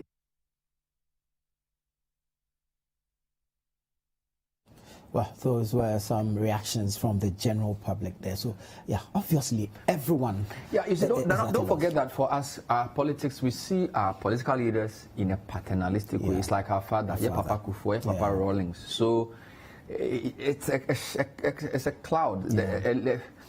And it's a vacuum that cannot be filled. I mean, even as a former president, you should look at his itinerary. If you look at the number of people who call on him every day, he had an office. Okay, so any significant thing you do, if Rawlings throws his influence behind it, you get me, it's important. So it's a huge loss. It's a massive, I call it the end of an era, okay, because he's a towering figure in Ghanaian politics. He stands tall in terms of charisma, in terms of impact, in terms of name recall, in terms of influence. So it's a huge loss. Again, there are a lot of young people who he's the first president they met, okay? I mean, I was born in 1981, okay? So he's actually the first president that I became politically conscious of. And there are lots of people like that if you look at our population pyramid. So it's a massive loss to the country. And it's a time of reflection as well, because you need to reflect on the Rawlings years. What does that mean? Where are we as a country? Where do we go next? Okay, so look, for now, the only thing we have is memories. And we must let those memories help to reshape where we are going. So it's going to be a time of reflection for the next few days. Right, indeed it is. Now we have a speech from the late former president during the funeral of his mother, possibly the tribute to his mother, the late Madame Akpotui. So let's take a look at that speech.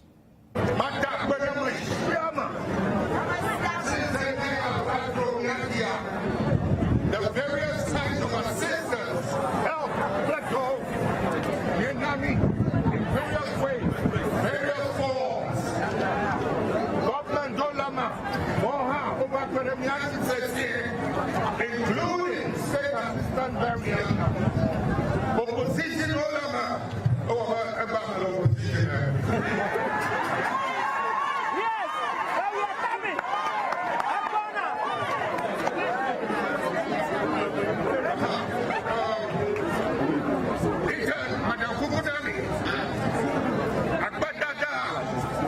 words will never be enough to say a big thank you for real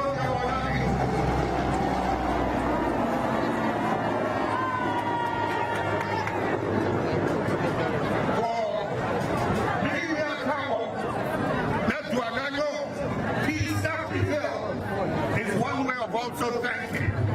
And that is my duty, that is our duty and our responsibility.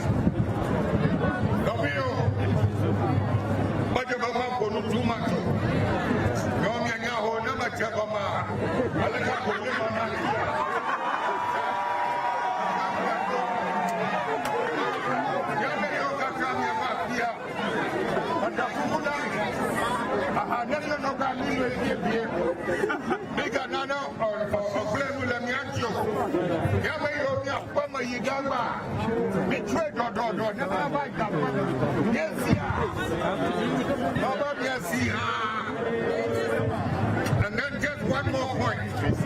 Madam Kukunami, Cemetery Ayimiala, Malolo, it's a very tiny little place at the LNG. There will always be the opportunity. Let me invite visit your gravestone up. Yeah, we just need the family. Not because of any special reason. It's just that I'm a fumata, but we can do that from tomorrow onwards. You have Mr. Gomenami. Miga, Jonafia, Aplo, Aguado, Apro, into the cemetery. Yes, Jerry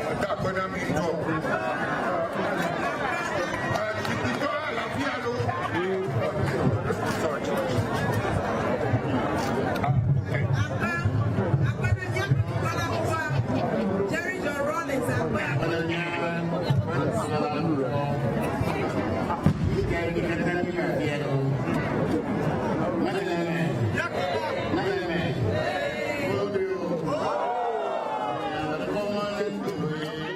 So yes, that was the late former president, Jerry John Rawlings, speaking there, basically thanking the people and then asking that not all of them follow to the cemetery. Later, they could all meet together as one big family and, of course, mourn his mother then. But we have a statement from the presidency announcing the death, officially announcing the death of the late former president. And quickly, I'll read through it. You see the coat of arms up there, symbolizing, of course, the seal of the president, and titled President Akufo-Addo announces the death of former President Jerry John Rawlings. It is with great sadness that I announce to the nation that the first president of the Fourth Republic, His Excellency Jerry John Rawlings, has joined his ancestors. This tragic event occurred at 10 a.m. on Thursday, 12th November 2020 at the Korle Bu Teaching Hospital, where the former president was receiving treatment after a short illness. I convey the deep sympathies of government and the people of Ghana to his wife, the former First Lady, Nana Konadu Agyeman Rawlings, the children, and family of the late president in these difficult times. I have directed that all national flags shall fly at half-mast for the next 7 days in all parts of the country, and have declared 7 days of national mourning from Friday the 13th of November to Friday, the 20th of November. In honor of the memory of former President Rawlings, the Vice President and I have suspended our political campaigns for same period. Government will work closely with the family of President Rawlings on the arrangements for a fitting state funeral for the late president and will keep the nation informed accordingly. A great tree has fallen and Ghana is poorer for this loss. May his soul rest in perfect peace in the bosom of the Almighty until the last day of the resurrection, when we shall meet again. Amen. And this is signed Nana Addo Dankwa Akufo-Addo, President of the Republic. So yeah, Bernard, just as we discussed earlier, there are various angles from which this... It's official now. It's official now because he is a former head of state. And I credit Nana Akufo-Addo, his writing is very clear. Yeah. So he announced, he mentioned the time of death, and then he's declared 7 days of mourning. Flags to flat, half-mast, campaign suspended. Then he says he's working with the family. So because in Ghana, when somebody dies, the family then comes into the picture. So it has everything. And to think that this happened at 10 a.m., we broke the story around 12:30 because there had to be checks done. Exactly. President was informed and he had to stop his campaign and put this very well-written statement together. And then you've seen also Mahama put his statement together, a short suspension of campaign. So this is actually, it has the elements of where we are with this. So it is a big story. And I can only imagine the level of activity around the Rawlings household because there's been also different teams around him. So from the Victor Smith group, then there's the Kofi Adams group, then now there's a new team around him. So it's almost like three different teams. Yeah, so there are a younger group around him now working with him because they're very busy itinerary for a former president in a place like Ghana. I mean, so it's a major development, and for the next 3 or 4 days of our news cycle, this is the only story in Ghana. I think the election even is on a back burner for a few days because this is the first president of the Fourth Republic. He's ruled Ghana for 20 years. I mean, that's unbelievably long. So we will probably never have somebody, it is almost impossible with our democracy now to have anybody who will dominate the landscape like Rawlings has in the foreseeable future. So it's, and the way he's written the statement tells you that he is the official announcer. So if you see the obituary, his name will be the first. The president, he is the chief mourner. Before even the head of family. Again, in the short video, we saw Dan Abodakwi and co. So there's going to be a lot of National House of Chiefs are going to have their meetings. There's going to be a lot of. It has to be befitting to represent his era. As you were speaking, the Speaker of Parliament also put out a short statement.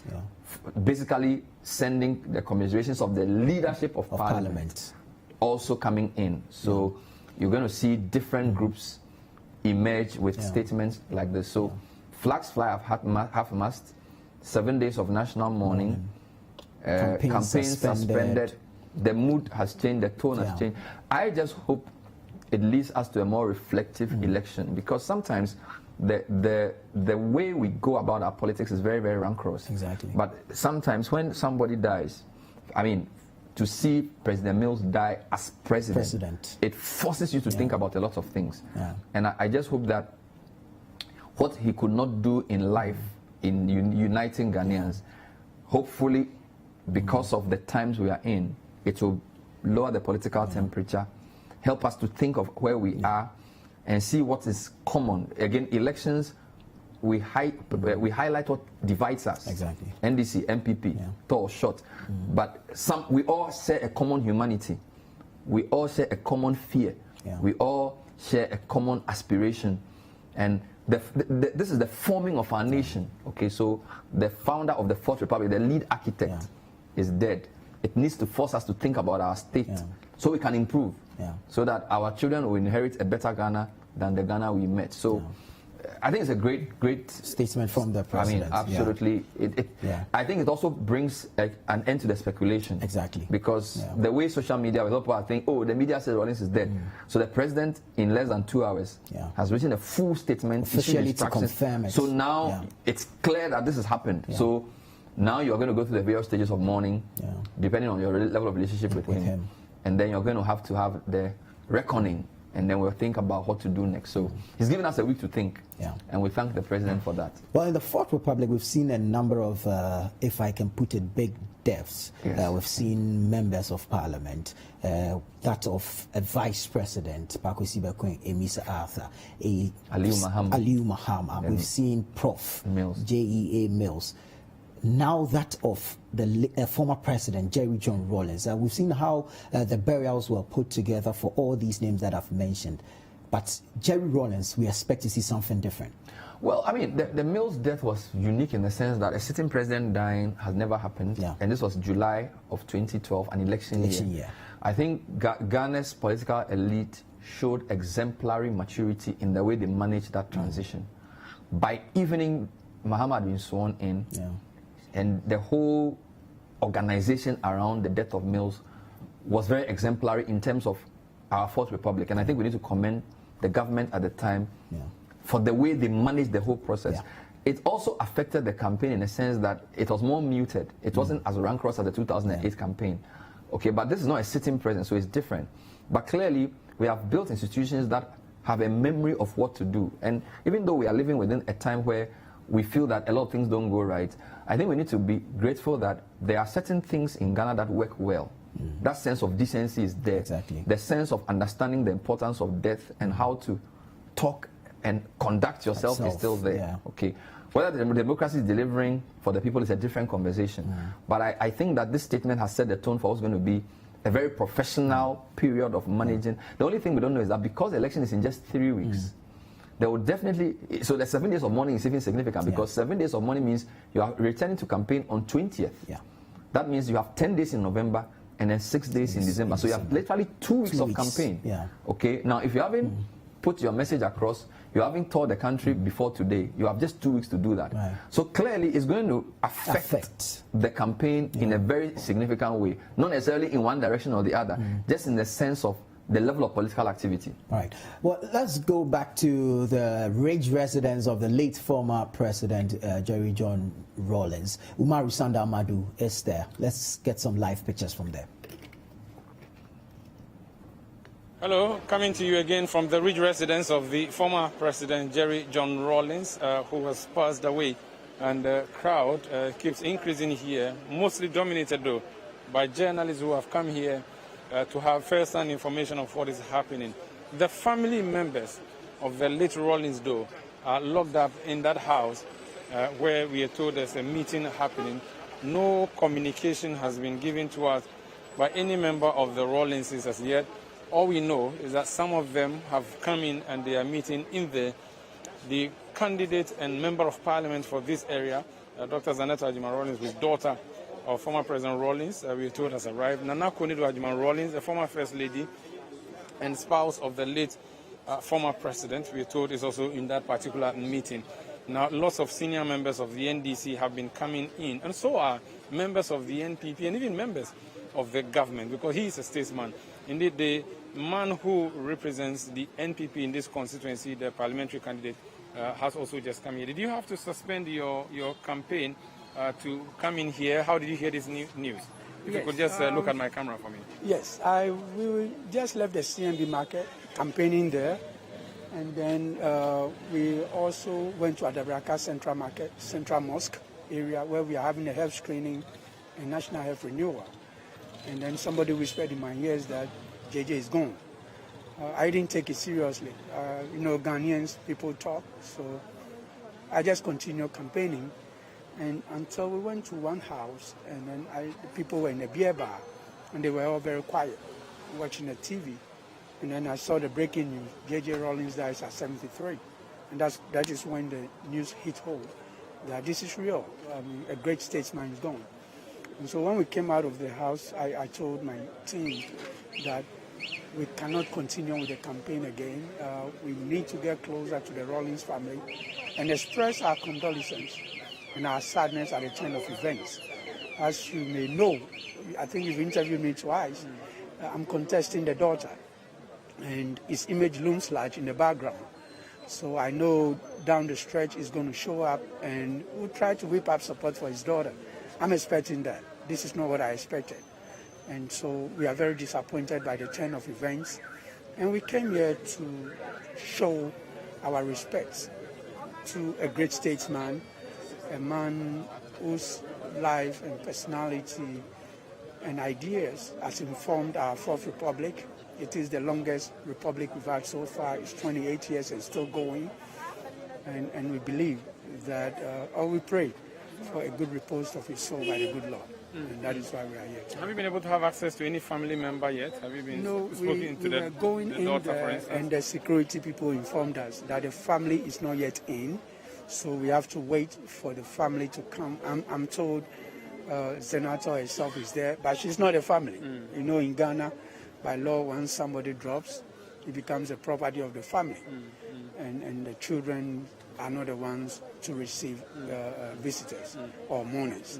And so we respect the decision of the family or the people there to wait for the family to be seated before we came in and greeted. So have you suspended your campaign, or you? Yes, we have suspended our campaign for the time being, and we will do what is needful. In Ghana, we don't hold death against anybody. We don't jubilate even at the death of our enemies. How much more a great statesman like J.J. Rawlings. And so, out of respect for the Rawlings family, and as Ghanaians, we have suspended our campaign for the next 3 days. And if it has to go 1 week, we will do it. I'm also waiting for directions from my party, and I believe the NPP will also come in and show our respect to this great man as we move forward into the 2020 campaign.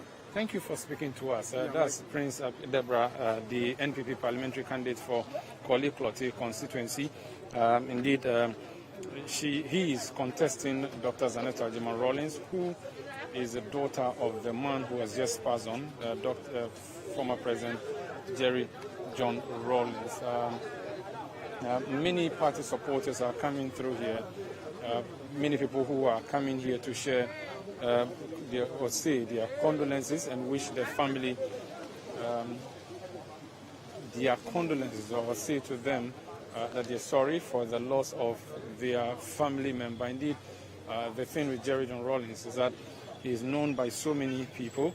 There are many people who may have grown under his administration who do not know any president until recently,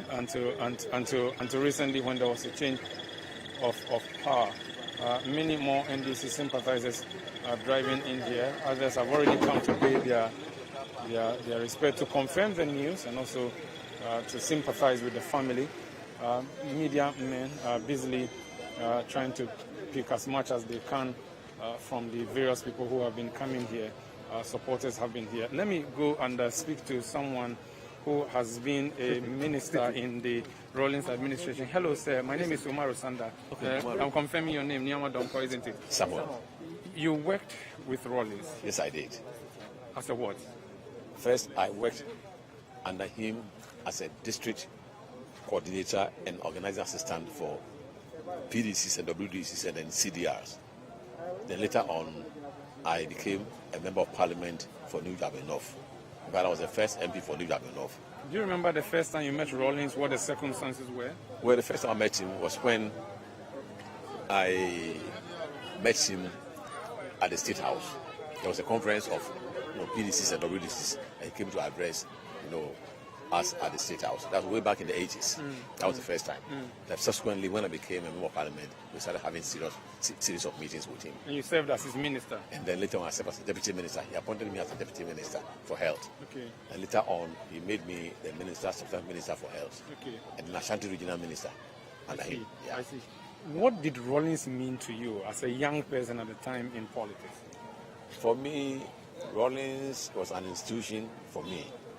He stood for so many things. He showed leadership. he showed integrity, and he showed compassion. But every leader must make sure, apart from the fact that you are motivating and inspiring people to achieve set goals and targets, you must show compassion. That is not about what you are doing for the people alone, but you must show compassion.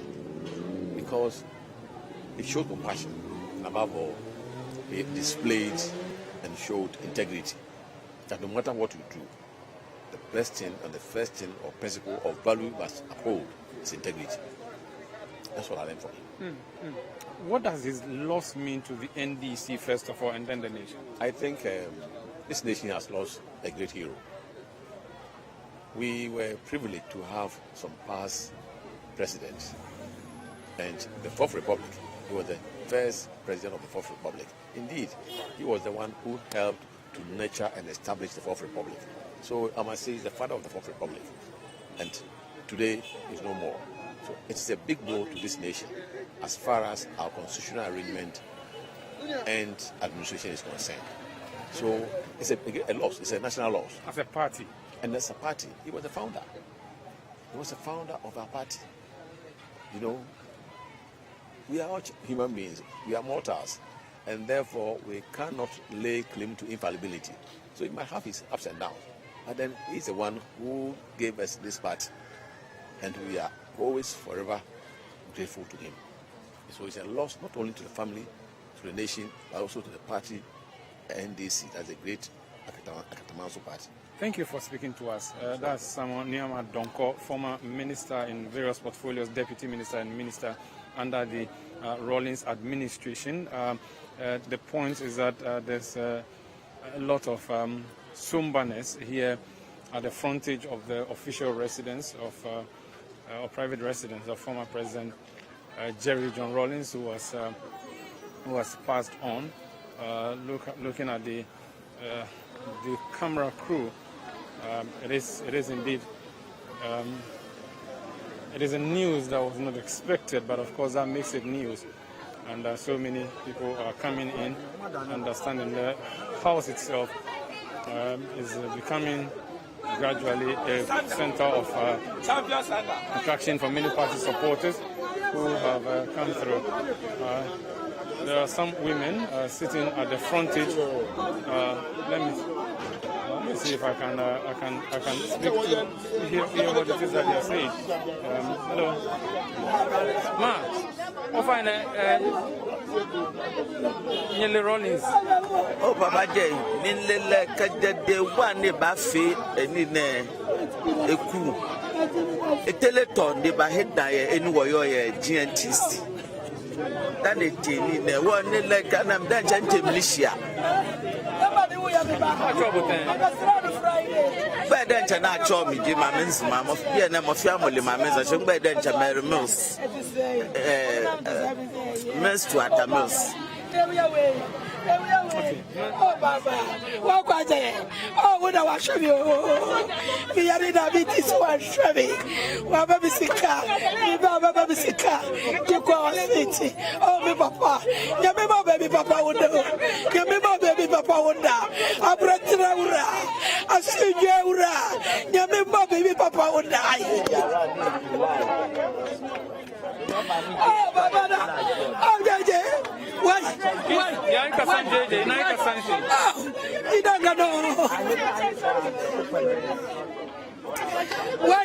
Why tanda jina shakwa nina shike senda na jina shakwa ni nina shako wadanda au taramuri kamukena nga tarana muke wuri jari au ya duba dio jari wa shami mi yare ya wa shami mi baba chabiska kwa switi ebe jai wai aje ebe kwa wati mi si o papa o bi papa ewe wa kwa jami ona ba chami bi abo oh asujauro wadi ya mamiti yako oh papa. So these are scenes. Let's get a few more scenes. Hello,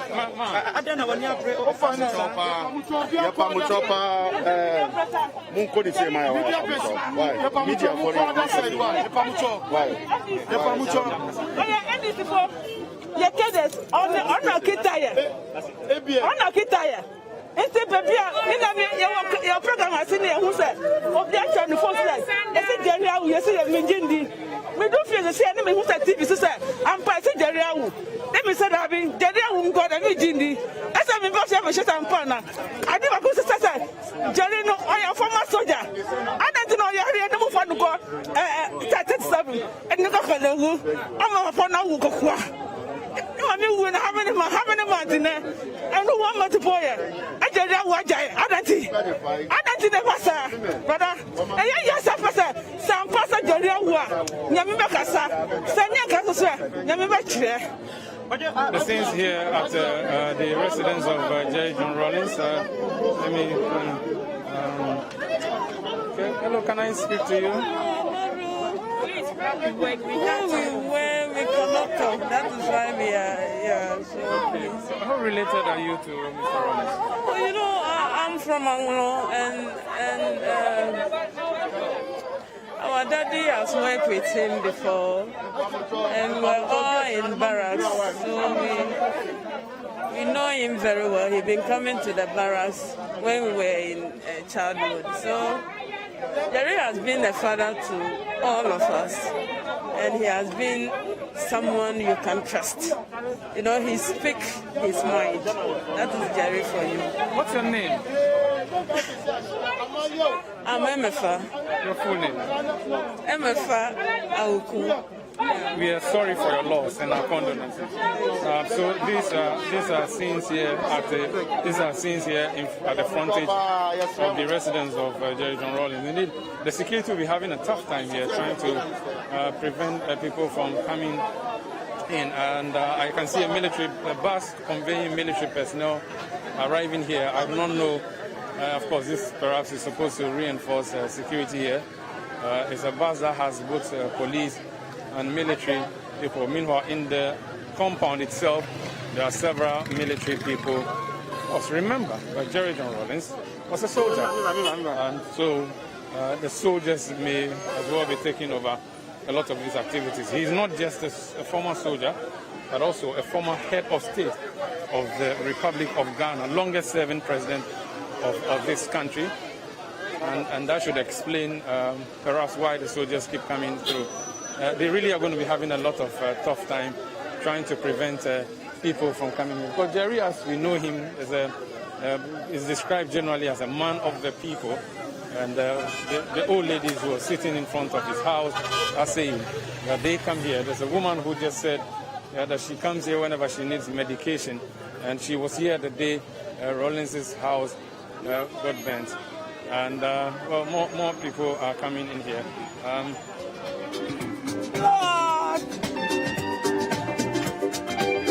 What's your name? I'm Harriet. Can you lower your radio? Sorry? Can you lower your radio? I'm mourning. You're mourning with... you know him? I know him. Have you been close to him before? Yes. What's your name? I'm speechless. That is, well, someone who is just driving past and having to stop to say that, well, she's mourning, and it is really going to be a difficult one here, trying to prevent people from coming through to mourn the late Jerry John Rawlings. More vehicles from the security side are arriving. I do not know if these are also going into the house. It seems these are also coming into the house. More security deployment to the house as they try to maintain order here. It is a big day. It's a big loss for Ghana. Jerry John Rawlings, strong man. Jerry John Rawlings, former president, served for 20 years as head of state, dies 20 years after his exit. Police people deploying from their vehicles as they also arrive here. I'm not sure what the strategy would be, but it will clearly be an intent to maintain order here as the scenes get a bit tense. I'm not sure if the road will be blocked, but well, this is what is emerging. These are the pictures we have for you.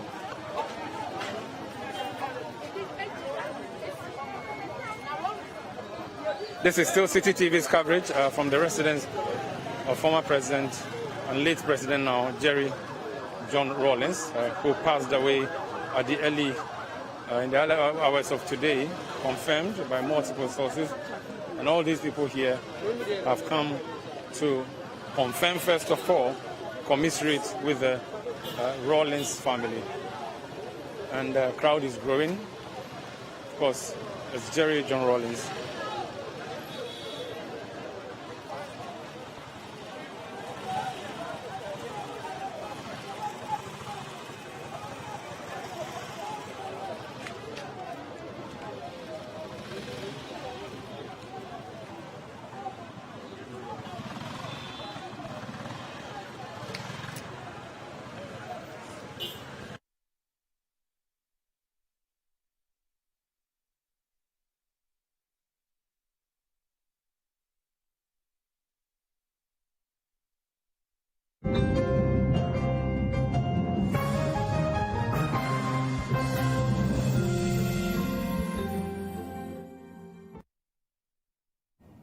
So that was Umaru Sanda Amadu bringing us live pictures from the residence of the late former President Jerry John Rawlings there. Now, as you saw in your shot, security has been beefed up because obviously we're going to have sympathizers from the residence to sympathize with the family, to express their condolences and all. Now, what we know so far is that the former President Jerry John Rawlings indeed has passed on. This has been confirmed officially through a statement by His Excellency President Nana Akufo-Addo. And in that statement, he tells us that the death occurred at 10 this morning, 12th November 2020. Earlier, I was looking at the various angles, the likely impact, and of course the pain that will be felt worldwide owing to the demise of the former president. I was doing that with the host of the Citi Breakfast Show on 97.3 Citi FM, Bernard Afle. Now I have been joined by Selom Adonu of Citi Newsroom, and he's going to help us continue with the rest of our program, a special coverage on the passing of the late former president Jerry John Rawlings. So, Selom, how did you hear the news? Where were you when you heard it? And then, of course, the people around you, what was your reaction as well? Well, I mean, the news hit me so hard, maybe just like any other person. So when I heard it, I thought it wasn't true. I think I was just coming out of court at the time and quickly decided to run our checks. And just when we heard it, Citi News also confirmed it. Yeah. And I did a further check by speaking to a friend of mine called a gentleman, or his brother also, who works in his office, and he also confirmed that. So that confirmation from that source, and together with Citi News' confirmation, for me meant that was the truth. And so we had a situation on our hands. The former president, the iconic J.J. Rawlings, the man that we grew knowing, because we did not, those of us, the younger generation, we did not live in a time before his presidency or the time that he became head of state. So all we knew from, I mean, when we were born till the early 2000s was J.J. Rawlings. And so to hear that this man was no more was quite a heavy blow to take. And of course, we hear he was sick for about a week or so. But the fact that we did not hear that he had a protracted, like he had been ill for a longer period, for us to even prepare our minds towards this, I mean, even made it more painful. So yes, very sad news. Flag Lieutenant Jerry John Rawlings is no more. And interestingly and coincidentally, yesterday we were discussing on Voters' Diary, the stronghold of the NDC, the Volta region, and we got to a point where we had to name influential personalities in the region who influence the decision-making of the people in the region, in respect of their political choices. And J.J. Rawlings featured quite prominently, and we said that he was the singular, if you like, most powerful person in the region whose views were taken very seriously, and the fact of his personality could sway a lot of people. So it's just so sad that today we are seated almost around the same place, and this time discussing the passing away or the death of former President J.J. Rawlings. Very, very sad news. Very sad indeed, very devastating news. But let's look at the timing of his death. First, I like to take it from the angle that he just buried his mother, and so he also passing on, the impact on the family, having lost two significant individuals within almost the same period. Well, again, very sad. The mother was buried about 3 weeks or so ago, and I've read comments from places that have suggested that the mother's death could So if you hold your thoughts for me, I have Victor Smith on phone. Hello, good afternoon, sir. Good afternoon, Chief. Our condolences to you, and thank you for joining us. Thank you very much, Chief. Right. How did you get the news, and how hard did it hit you? Well, thank you very much. Currently on a Ashanti regional tour with the former president, John Mahama. We were in Obuasi when the news broke. And it was indeed a sad day that, of course, eventually we all will pass one day, but he's such a strong personality. Right. Even though he was getting a little bit on in age, he wasn't that old to suddenly, go away. So that is the shock to me. I mean, you would know that in recent times, of course, I stopped working with him a long time ago, but I was really saddened with that news. It hit me like a bullet. How can he suddenly just go? After burying his mother only recently. Yeah. So that's how bad it was for me. It was a sad event. A sad news to come to me at this time of the morning. So we're all trying to get to grips with a shock. Right. Now, as a former spokesperson for the late Jerry Rawlings, what was it like working with him? I mean, even the fact that you refer to him as the late, is it the news to the talking still? Yeah. That I never thought Rawlings to be late or be referred to as the late president. It's still shocking me. But hey, listen, we'll have to go one day. And like I said, he's such a strong personality, the surprise element. Working with him, he remains a very strong personality. He's very strong, very courageous. I think he really meant what he wanted for Ghana when he came on the scene. He wanted to see the good of Ghana. But somewhere along the line, of course, you signed the 1992 Constitution into law, and then it took a back seat. But from time to time, picking him, nobody, even though in recent times we haven't been the best of friends because of what everybody knows, when he decided that he had enough me working with him because I was a stubborn person type of thing. But, I still admire him. I was at the mother's funeral in Jerusalem and paid my respects to him. But that was the last time I saw him. I can say that he was instrumental in bringing Ghana this far away from coup d'etats. I believe he was the last one who did a coup d'etat in Ghana. We have been stable, even though sustainable progress has been eluding us, on and off. But he played his part. He has played his part in stabilizing our country. Well, indeed, he has. You have worked with him for a while. I'd like to find out what will be the magnitude of his demise, first on the African level and, of course, globally. Globally, I don't know, because he's been out of the scene for a while. So globally, I think it was more like he had become, I would say domesticated, but he had become more on the local scene. When he was who he was, it was admired highly in most we went here and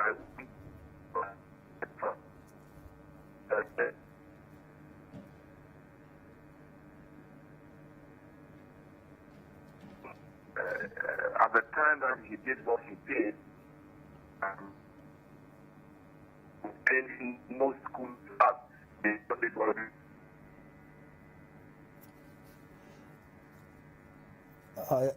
it looks as though the network is bad, and so we're struck. Mr. Smith. It was a force to reckon with. Right, please go ahead. He was bigger than life, if I can put it this way. Even within our own context, in our country. He's seen as a huge personality, a huge icon. There are those who dislike him, of course. You can't get everyone to like you. There are those who respected him or revered him. Others had their own views about how he did things and said things. We all know there are several footages, you guys might have some, where he has said things that was referred to as a boom. He says things, and sometimes people see it as either unnecessary or as a troublemaker and all that. So we all had our views about how he did things. But to be honest with you, this is a big blow. In Tree, they will say, Otupone Tutu. It's bigger than life. There's nothing anybody can take away from him in that respect. But now he's gone. So this is where we are. Well, Mr. Agbewo, once again, our condolences. Mr. Smith, Victor Smith, a former... We're yet to. We're trying to reach him. We should be speaking to him shortly. He, myself, Dr. Tony Edu, and then Abu Dhabi are people who you would want to talk to. Yes. About this. I got to know him so well, and in one such interview I said he was as human as any human being could be. And I never knew that about him until one day we got a sad news that a very close friend of his had passed. And I was with him in London in a taxi, and he broke down. Right. He was weeping uncontrollably. That was the first time I've seen him as human as all of us. I thought he would break everything, but that he was broken. So he was very human, except that he had the courage to get this country going forward. Indeed, he did. Well, thank you very much, Mr. Victor Smith, for your time. Once again, our condolences to you and, of course, all the friends or associates you work with under President Rawlings. Thank you so much. We're still bringing you our exclusive coverage of the passing of former President Jerry Rawlings. We're going for a quick break, and then when we come back, we'll look at the possible outcomes or expectations within the next coming days.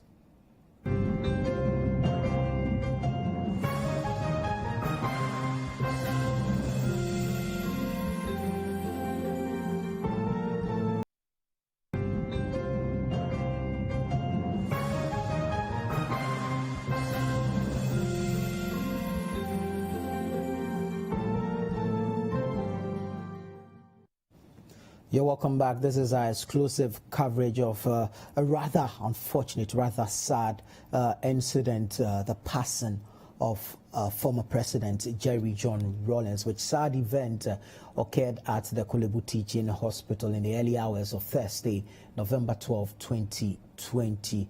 Now, this wasn't expected. No one prepares for death. No one expects death to come at the time it does come, and so we are all taken aback. We're mourning with the family. with the NDC and of course with the people of Ghana. Salom Adonu is in studio and he is helping us look at some of the possible issues or outcomes that may arise following the demise of the former president Jerry John Rawlings. Now we're looking at the timing of his death, especially after he had just buried his mother, Madam Victoria Agbotui, who, mind you, clocked 101 years here on earth. And so, sort of, the likely impact on the families or the close family of former President Jerry John Rawlings. Well, so yes, very sad incident. So the mother, who many have said has been very influential in his own life, and indeed, if you go back to the tribute he read for his mom on the occasion of her burial or her burial ceremony, you realize that Rawlings was very close to the mom, and what he is today, or what he was until his death, had a lot to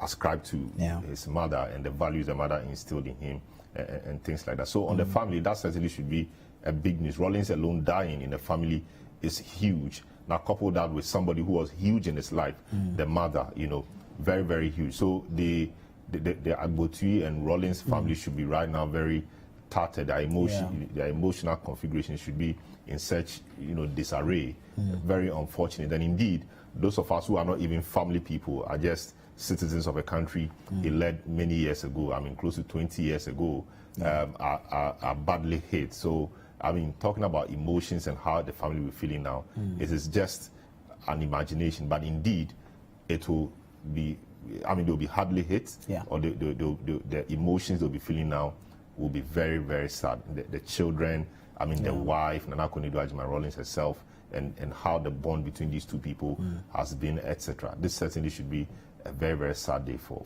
them and for Ghana as well. Indeed, I agree. Now, we've just received a press release from the office of the former president. I'd like to read through it briefly. He has the coat of arms up there, of course, and it says, Office of Flight Lieutenant Jerry John Rawlings, retired, former president of the Republic of Ghana. Press release, and it's titled, President Rawlings Passes Away. It is with deep sadness that the family of His Excellency Jerry John Rawlings, retired, informs the general public that the former president of the Republic passed away on Thursday morning after a short illness. The family requests privacy at this difficult moment.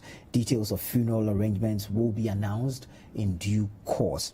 Now, this is signed by Zaneto Agyeman Rawlings, daughter of the late former president. And so, Salom, the family is requesting privacy at this time, but knowing who he is, a former president, long court to say that they want absolute privacy, unless, of course, that privacy should be construed in terms of the fact that people will come up with things to distract the family, etc., but not to mourn with him or to visit them in their homes. That already we are seeing people mass up at the residence. Security people, military people, being sent to the place to ensure that there is order, especially in this time that the family's emotional walls are broken. So that kind of privacy, I can understand that. You don't bring up things to distract the family. What has Rawlings done?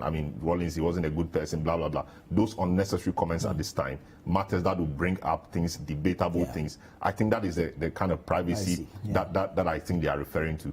Privacy, not in terms of people coming to their homes to sympathize with the family. So that is to be expected. And given who Rawlings is, it will be difficult to close the door on people. People want to show their consent, who want to show their sympathies, pay their last respects, to who Rawlings has been to them. And we watch some of the videos. People saying that he gives them money every day, and Rawlings is that kind. Sometimes he wants a lot of money, not money to spend on himself, money to give to people, and he enjoys doing that. People who are in need come to him. So, a lot of the people around him, when you watch and you look at him, the caliber of person he is, former president, etc., you expect him to be working with a certain high level, people of high repute, high level people. But you go to him and there are people who society would describe as downtrodden people. These are the people he finds pleasure in and pleasure with. And these really are his base. So that is why he's able to get a lot of information from the ground. So he tells you that the ground is not good. This political activity you are going to undertake, the ground is not good. And a lot of the times he's right, because his networks on the ground are very solid and almost, you know, straight to the point and perfect. So it will be difficult to say people shouldn't go there, or of course, unless of course the privacy they are talking about is what I described earlier. But people will surely go to the house, people will surely mention his name, people will wail, people will cry, people will say all manner of things. But we are all hoping that this will not be a moment that will bring things that will divide us. This moment should unite us as a party, or as a country. You know, it is so important. And indeed, I think the president is shown from his statement that from all intents and purposes, that should be the way forward. So, for example, his statement says a number of things. The fact, I mean, respect and recognition. Exactly. The fact that, you know, flags are to fly at half-mast for the next 7 days. That is huge, and that is, you know, recognizing and respecting his memory. Exactly. The fact that the president and the vice president have suspended their campaign for the period, and indeed the NDC, the party that he founded, the flag bearer John Mahama, who is in Kumasi, in the Ashanti region, has also suspended his campaign. That is also a sign of respect to his memory. And another thing is a huge figure. So he says that the government, you know, will work with the family, or will be working with the family, you know, to come up, I mean, in terms of the preliminary funeral arrangements, and will inform the public. And clearly that is a state funeral, and he did state that they will inform the public on modalities of what the state funeral arrangement, etc. will be. So that is huge. That is Rawlings. And for so many years to come, Ghana is not going to have a person in the nature of Rawlings. Indeed, if our Fourth Republican Constitution and what it says is anything to go by, forever and ever in Ghana, we are not going to have any leader that will spend so long or so much time on the presidency, or the seat of the presidency like him. He spent 19 years there. Now the most you can do under our current constitutional dispensation is 8. So you can't go as far as 19. So he leaves a very important, you know, place in the lives of Ghanaians and in the political, historical life of Ghana. You cannot write the history of Ghana without talking about Rawlings. His days as a young man coming on the heels of the AFRC and the fact that before on May 15, he attempted a coup, he was arrested, undergoing trial, and how the whole nation was seated on, you know, tenterhooks, wanting to know what was happening, his public trials, and the kind of things he said, you know, fortifying people's belief and admiration and love for him. And then boom, June 4, Boachijan and Co led another uprising, you know, toppling the government of the day. And then he shows up as a leader of that group, goes to the independent, the broadcasting house to make that announcement, you know, with his voice, you know, bellowing all over the place. I mean, that is Rawlings. You can't do anything about that legacy. And then how, you know, so after that, I mean, they gave way for the constitutional arrangement that was far advanced. The 1979 elections handed over to Liman after a year or two. I mean, not happy with what Liman was doing in his view, debatable, but in his view, he came back on 31st December and then led the country till January 7, 1993. And within that period, I think he did a lot to stabilize the country. Within that period, we had the longest period of stability as a country. Prior to that was just Kwame Nkrumah staying on from 1957 to 66, you know, about 9 years. Then we had the periods of military intervention and very short democratic era. Short-lived, you know, his 19 years, or should I say 11 years stay in power as a military head of state gave a lot of stability to the country. Ghana's, you know, borders were secured. We had a few coup attempts, etc. But none of those coup attempts succeeded in toppling him, giving Ghana stability, giving Ghana respect in the sub-region, giving Ghana some recognition to the extent that a lot of people from other countries came to learn from him and to learn from his approach to governance, etc. So these are things he has and legacies. When it was time to transition to democracy, he allowed it, and to a large extent, we owe what we experience in Ghana today, Ghana being called a beacon of democracy, to a large extent, we owe that to him. I was having a discussion with somebody earlier today that if Rawlings had disagreed, I mean, what could anybody do? Because we have examples of him all around the world. I mean, prior to even this coming, we had examples in Yadema who stayed on, even though he called himself a kind of Democrat, because he held elections. He won those elections. Those elections were actually flawed. He stayed on till when he had to stay on, and he left exactly when he had to leave. That is remarkable. So if Rawlings hasn't done anything at all, the fact that he helped the country transition peacefully into democracy, and when he had to leave the scene after his constitutional or mandatory 8 years, constitutional 8 years in office, he left peacefully without any qualms. He left peacefully and handed over power not to his chosen person, but to an opponent, from somebody from the largest from another political party, and somebody people have called his political enemy, John Kufuor. So I think that alone is giving Ghana a place. It made Ghana recognized as one of the first countries in Africa to transfer power from one democratically elected government to the other. You know, so these are things we can remember Rawlings for. Hugely influential in his time, and indeed, I mean, the rural folks who often are his or were his base will be hardly hit. Well, all of us, you know, have been fans of him at one point in time or the other, and we are all sad. And indeed, as the president's statement said, a big tree has fallen, and Ghana is the poorer for it. Very, very sad and unfortunate incident. Indeed, and also the timing of his death. I mean, we've touched on his mother's passing as well, but then we have just about 25 days into a major election, general elections. Now, from the president's statement, he's called off campaigning for 7 days. John Mahama has also suspended his campaign. Now, for how long, we do not know. But mind you, we have just 25 days going into the election. The likely impact of the passing of the president, and of course the events of the coming days, the impact on the 2020 general elections. So we have about 25 days to election. If you take the 7 days out, we'll be mourning out of that. You have about 18 days, which is just a few days. You know, we have just about 2 weeks in November and about 6 days in December. So certainly that will be huge. Of course, I understand that the NDC and the MPP in the Eastern region are looking up to their party leadership in Accra to tell them what to do next.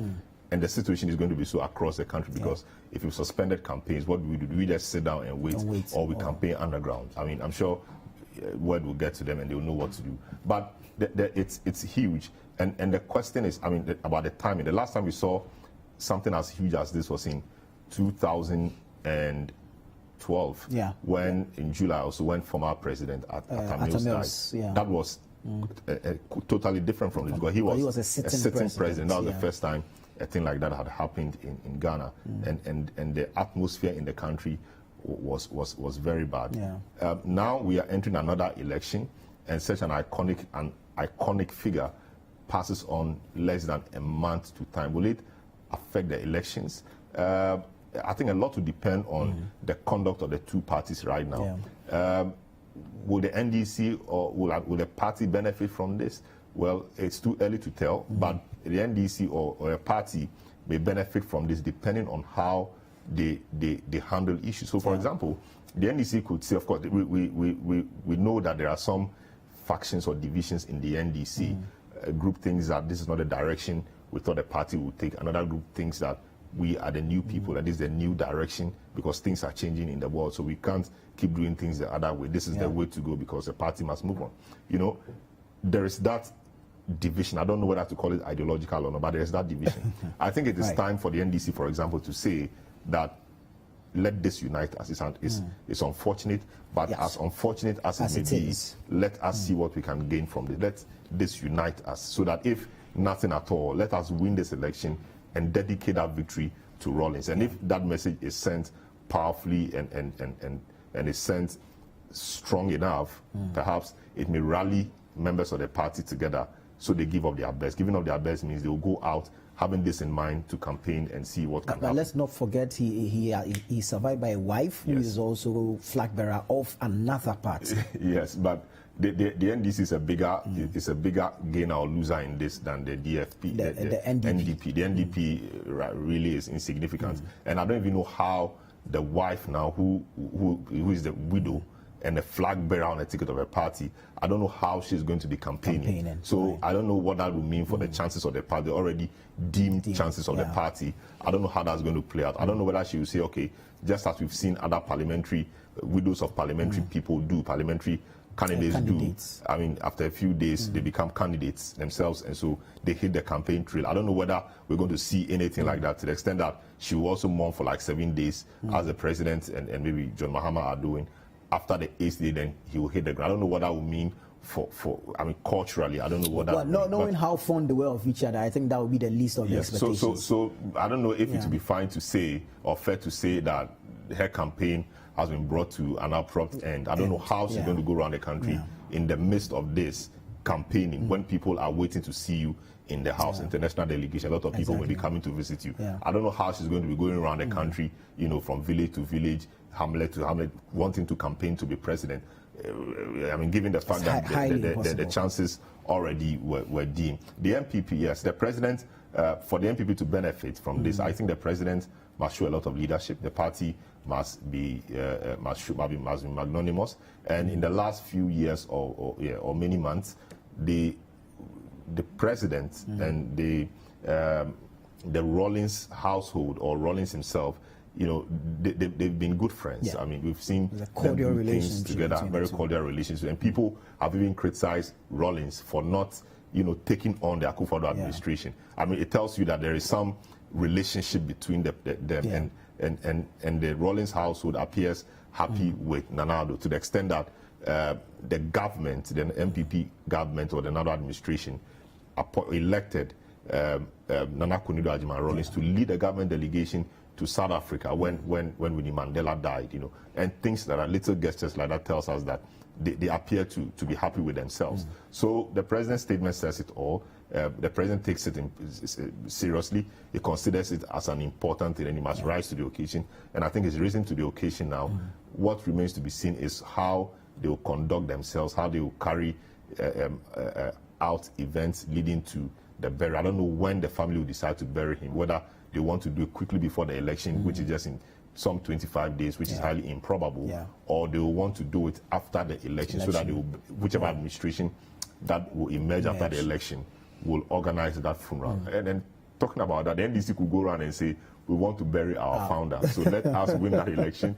When we win that election, we'll give our founder a very befitting burial. You know, so yes, a lot to depend. But for the NDC, I think what this will mean to them, or should mean to them, is unity. They should rally round, tell themselves that we want to be the ones to preside over the state funeral or state burial of our founder. And so let's go all out and win this election. The MPP is in a very interesting place. All they can do, or the president can do, is to show leadership, is to assist the family as much as they can. But whether this death affects them directly in terms of the votes they will get or lose, it's a bit hazy. Not so sure about that. A sad day indeed for Ghanaians and the world at large, but we're looking at a man that has served his country for 19-20 years, and we want to look at the various eras. So let's look at Rawlings after say 2012. He wasn't the typical vociferous Rawlings we knew. Some say he became more of a statesman after quitting active politics. Your take on Rawlings after 2012, where we won't see him commenting on any and every matter, where he chose to pick particular topics to speak about? Well, Rawlings has had his courses, he's had things he's been interested in. In the past, we saw him talk so much on corruption, especially in the John Kufuor era and in the John Mahama, in the John Mills era. We saw him talk a bit about corruption and the fact that persons who he suspected or he thought were corrupt should be prosecuted. And the fact that that prosecution or that process was slow made him fall out with John Mills, and so said quite a number of things about him, and that did not augur well with their relationship. So they fell out, and that's now public information. After 2012, I mean, that was when John Mahama came on the scene. Right. I think what happened was in the first few months of John Mahama's presidency, from August to December, people generally thought that he tried to tame Rawlings, or he handled Rawlings well. Yeah. And indeed, Rawlings made a comment, was it at the program to endorse John Mahama as candidate for the 2012 elections, that something he'd been calling for every time John Mahama had done it, by fixing some street lights on some part of the Sugakope Road also, where criminals always hid. Yeah. And that made him happy, and he publicly said that at that program. Yeah, so that's the road to his place, yes, going to Tefle. Yes, definitely. Yeah. So people thought that that one and a few other gestures made John Mahama keep him, quiet, because you needed him to be quiet. Yeah. If you don't have him supporting you, you also don't want to have him criticizing you. I think that's what Nana Akufo-Addo has done quite well. But into the NDC administration, John Mahama's administration, I think he began becoming unhappy about quite a few things. And in his usual fashion, he will say a few things. I mean, he really doesn't care how it comes out on you. Exactly. It may not be very complimentary. But given that he was the founder of the NDC, comments he made criticizing the government were taken seriously by the opposition, because your founder will not criticize you if you're not doing badly, and things like that. Rawlings, very iconic, very charismatic, and very influential in how he does his things. I remember in one of those when NDC won the 2008 election, the party went to him in his house. I remember covering that event under the tree to thank him for the way he supported the party, campaigning all over. Then they had the three-pronged approach, the three Johns. So you have John Mahama then as running mate, dealing with a certain aspect of the campaign. You had John Mills, the candidate himself, dealing also with a certain aspect of the campaign. And he, John Rawlings, also dealing with a certain aspect of the campaign. And they spread themselves across the country. And that was quite an exciting campaign to watch. So after they won, they went to him, led by the Johnson Asiedu Nketia, and I think the party chairman, to thank him for his role in their victory. And he said quite a few things to them about what he expected and things like that. And that was a very frank discussion they had, which was in the media around the time, etc. In 2009, after they came into office and the government, had been formed, some names had come up which were good, other names came up people didn't think were very good. I remember meeting him at was it a National Executive Council meeting or Functional Executive Council meeting at the Teshi area hotel there. And so once he came out, journalists went in to ask him about a few things, and we put a question to him about the quality of the people that were in government now. I mean, the ministers vetted, etc. And he said some of them were good, but some of them were mediocre. And that statement about mediocrity he made, stole the headlines and became a subject of discussion for many, many, many days. So that is Rawlings for you. That came to him easily. Very easily. He'll give you a headline instantly. He will just talk to you, give you a headline. If you know how to get a headline from him, you always get that. I also covered him a few times. I remember even in 2008, before the elections, he was receiving a delegation in his office, and that was when Nana Akufo-Addo Ajima Rawlings made that comment that Nana Akufo-Addo wasn't a lawyer, and he sitting there, he jumped in his seat and was so shocked. But of course, eventually that has been proven as false. Yeah. So he was such an interesting figure. Yeah. Like I said before, we will not have any person of his caliber in the next, so many years. That is Rawlings, and it's indeed an era which has come to an end. And I'm happy that I saw his presidency, though maybe I did not really understand a lot of things when he was president. But I'm happy I saw him as president, and I'm happy I lived through his regime as well. Right. So let's look at the man whose demise will have the media, will have the world talking at least until the 2020 general elections. Now, born Jerry Rawlings John in June of 1947, the 22nd of June 1947. He is a former Ghanaian military leader and a subsequent politician, having served Ghana for 20 years from 1981 to 2001. He also served briefly in 1979. He led a military junta until 1992 and then served 2 terms as a democratically elected president. Rawlings initially came to power in Ghana as flight lieutenant of the Ghana Air Force following a coup d'etat in 1979. Now, prior to that, he led an unsuccessful coup attempt against the ruling military government on 15 May 1979, just 5 weeks before scheduled democratic elections were due to take place. Now, after initially handing power over to a civilian government, he took back control of the country on the 31st of December 1981 as the chairman of the Provisional National Defense Council, PNDC. And in 1992, Rawlings resigned from the military, founded the National Democratic Congress, NDC, and became the first president of the Fourth Republic. He was re-elected in 1996 for 4 more years.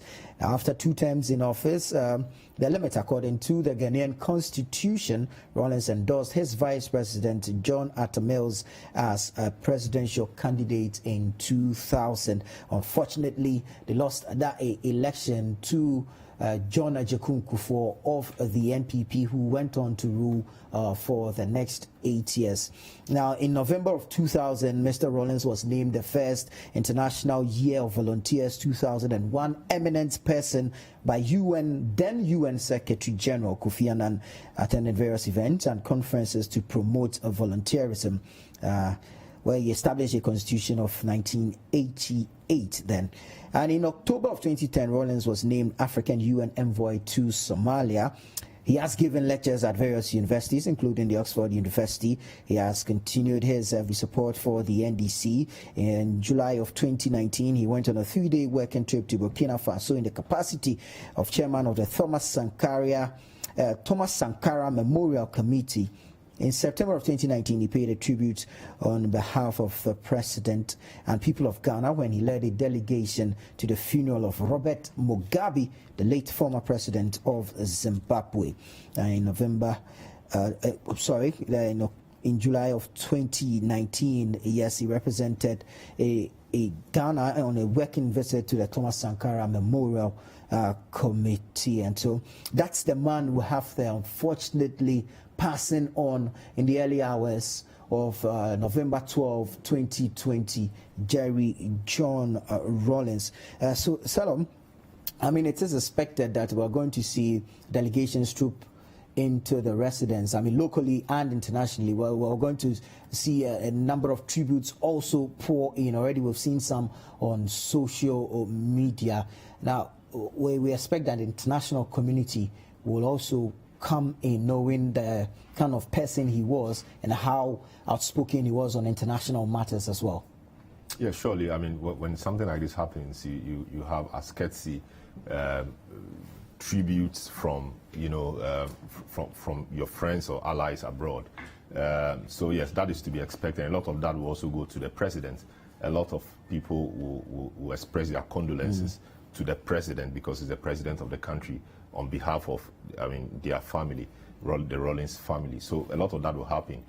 Delegations or persons who are able to make it into the country will want to visit his home and also commiserate with the wife and immediate family. And all those things are to be expected, and all those things will surely happen.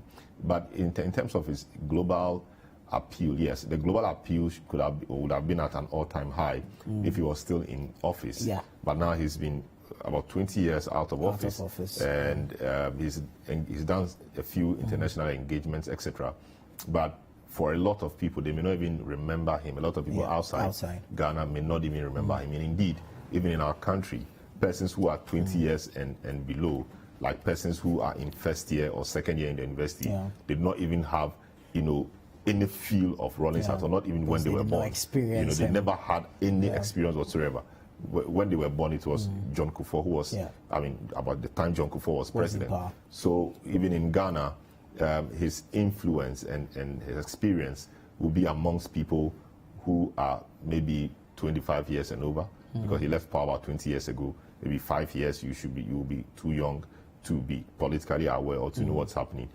So people above 25 years are people who have any sense of any experience they might have had with him. So a lot of what the younger generation will know or will hear about him will be what they read in books or the stories that they are told and news reports, etc. So even in Ghana, that difficulty amongst the youthful population is there. So internationally, it will be people who have dealt with him, and he's very popular in Nigeria because of the so-called killing of the generals and the former heads of state thing. The Nigerians feel that was the kind of thing that was needed in their country at the time to cleanse the system or to clean the system. Whether that approach worked or is the way to go is a whole debate for another day. But Nigerians think that they needed a leader like Rawlings at that time, so they hold him in very high esteem. He's very, very, very popular in Nigeria, and I've met Nigerians even outside Ghana talk about him in very fond terms. So I'm sure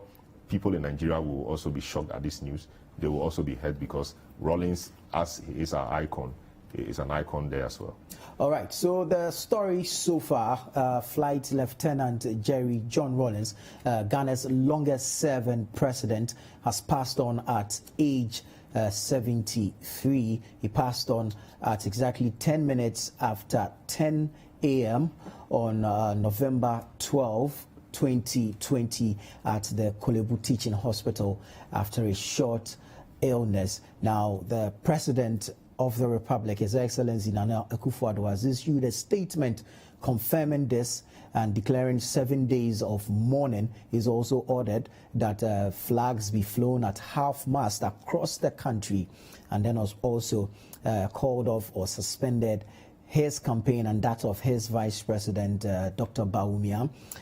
He's also put out there that the state will be engaging the family and, of course, will inform the general public as to the next steps with regards to the burial or the funeral of the late former President Jerry John Rawlings. Now, flag bearer of the NDC, John Dramani Mahama, who was on tour in the Ashanti region, has also called off that campaign due to the demise of the former President Jerry John Rawlings. We've received a statement from the office of the late president, signed by his daughter and Member of Parliament for Klote Korle, Zaneto Agyemang Rawlings, also confirming the death of the former president and asking for some level of privacy as the family mourns the demise of the late president, the former president, in these difficult times. We've received a short statement from the Speaker of Parliament also. Let me read it briefly. It says, Speaker Professor Michael Quay, the leadership and membership of Parliament and the Clerk of Parliament have learnt with utmost sadness the passing of former President, Flight Lieutenant Jerry John Rawlings on Thursday, November 12, 2020. President Rawlings was the former President of the Fourth Republic. His contribution to our current democratic dispensation cannot be glossed over. His passing is indeed a great loss to our republic. May he find eternal rest. Well, I started this exclusive coverage with the host of the Citi Breakfast Show on 97.3 Citi FM, Bernard Avle. We crossed over to Umaru Sanda, host of Eyewitness News, who brought us live pictures or live coverage from the Ridge residence of the late former president. Then, of course, we spoke to our correspondents from across the country to have a feel of the mood in various areas. Salom Adonu, head of features and articles here at Citi FM and Citi TV, also joined in with his own perspectives of who the man Jerry John Rawlings was. My name is Nanatufo Boateng. Many thanks for your time.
the celebration there. Again, to pass for another goal.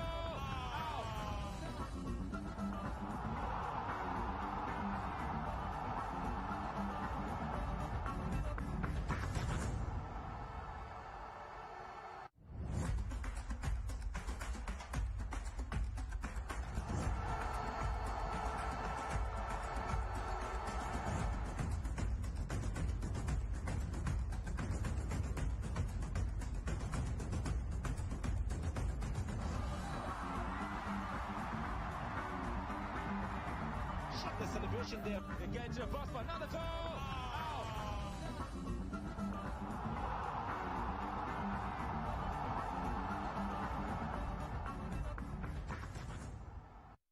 Lovely afternoon. We are back again. This be Football Made in Ghana. My name is Fenjo Tahir Fenjo. This be the GPL preview show edition. We go look ahead to all of the weekend's matches in the Ghana Premier League. The Ghana Premier League is back. Big matches everywhere you look.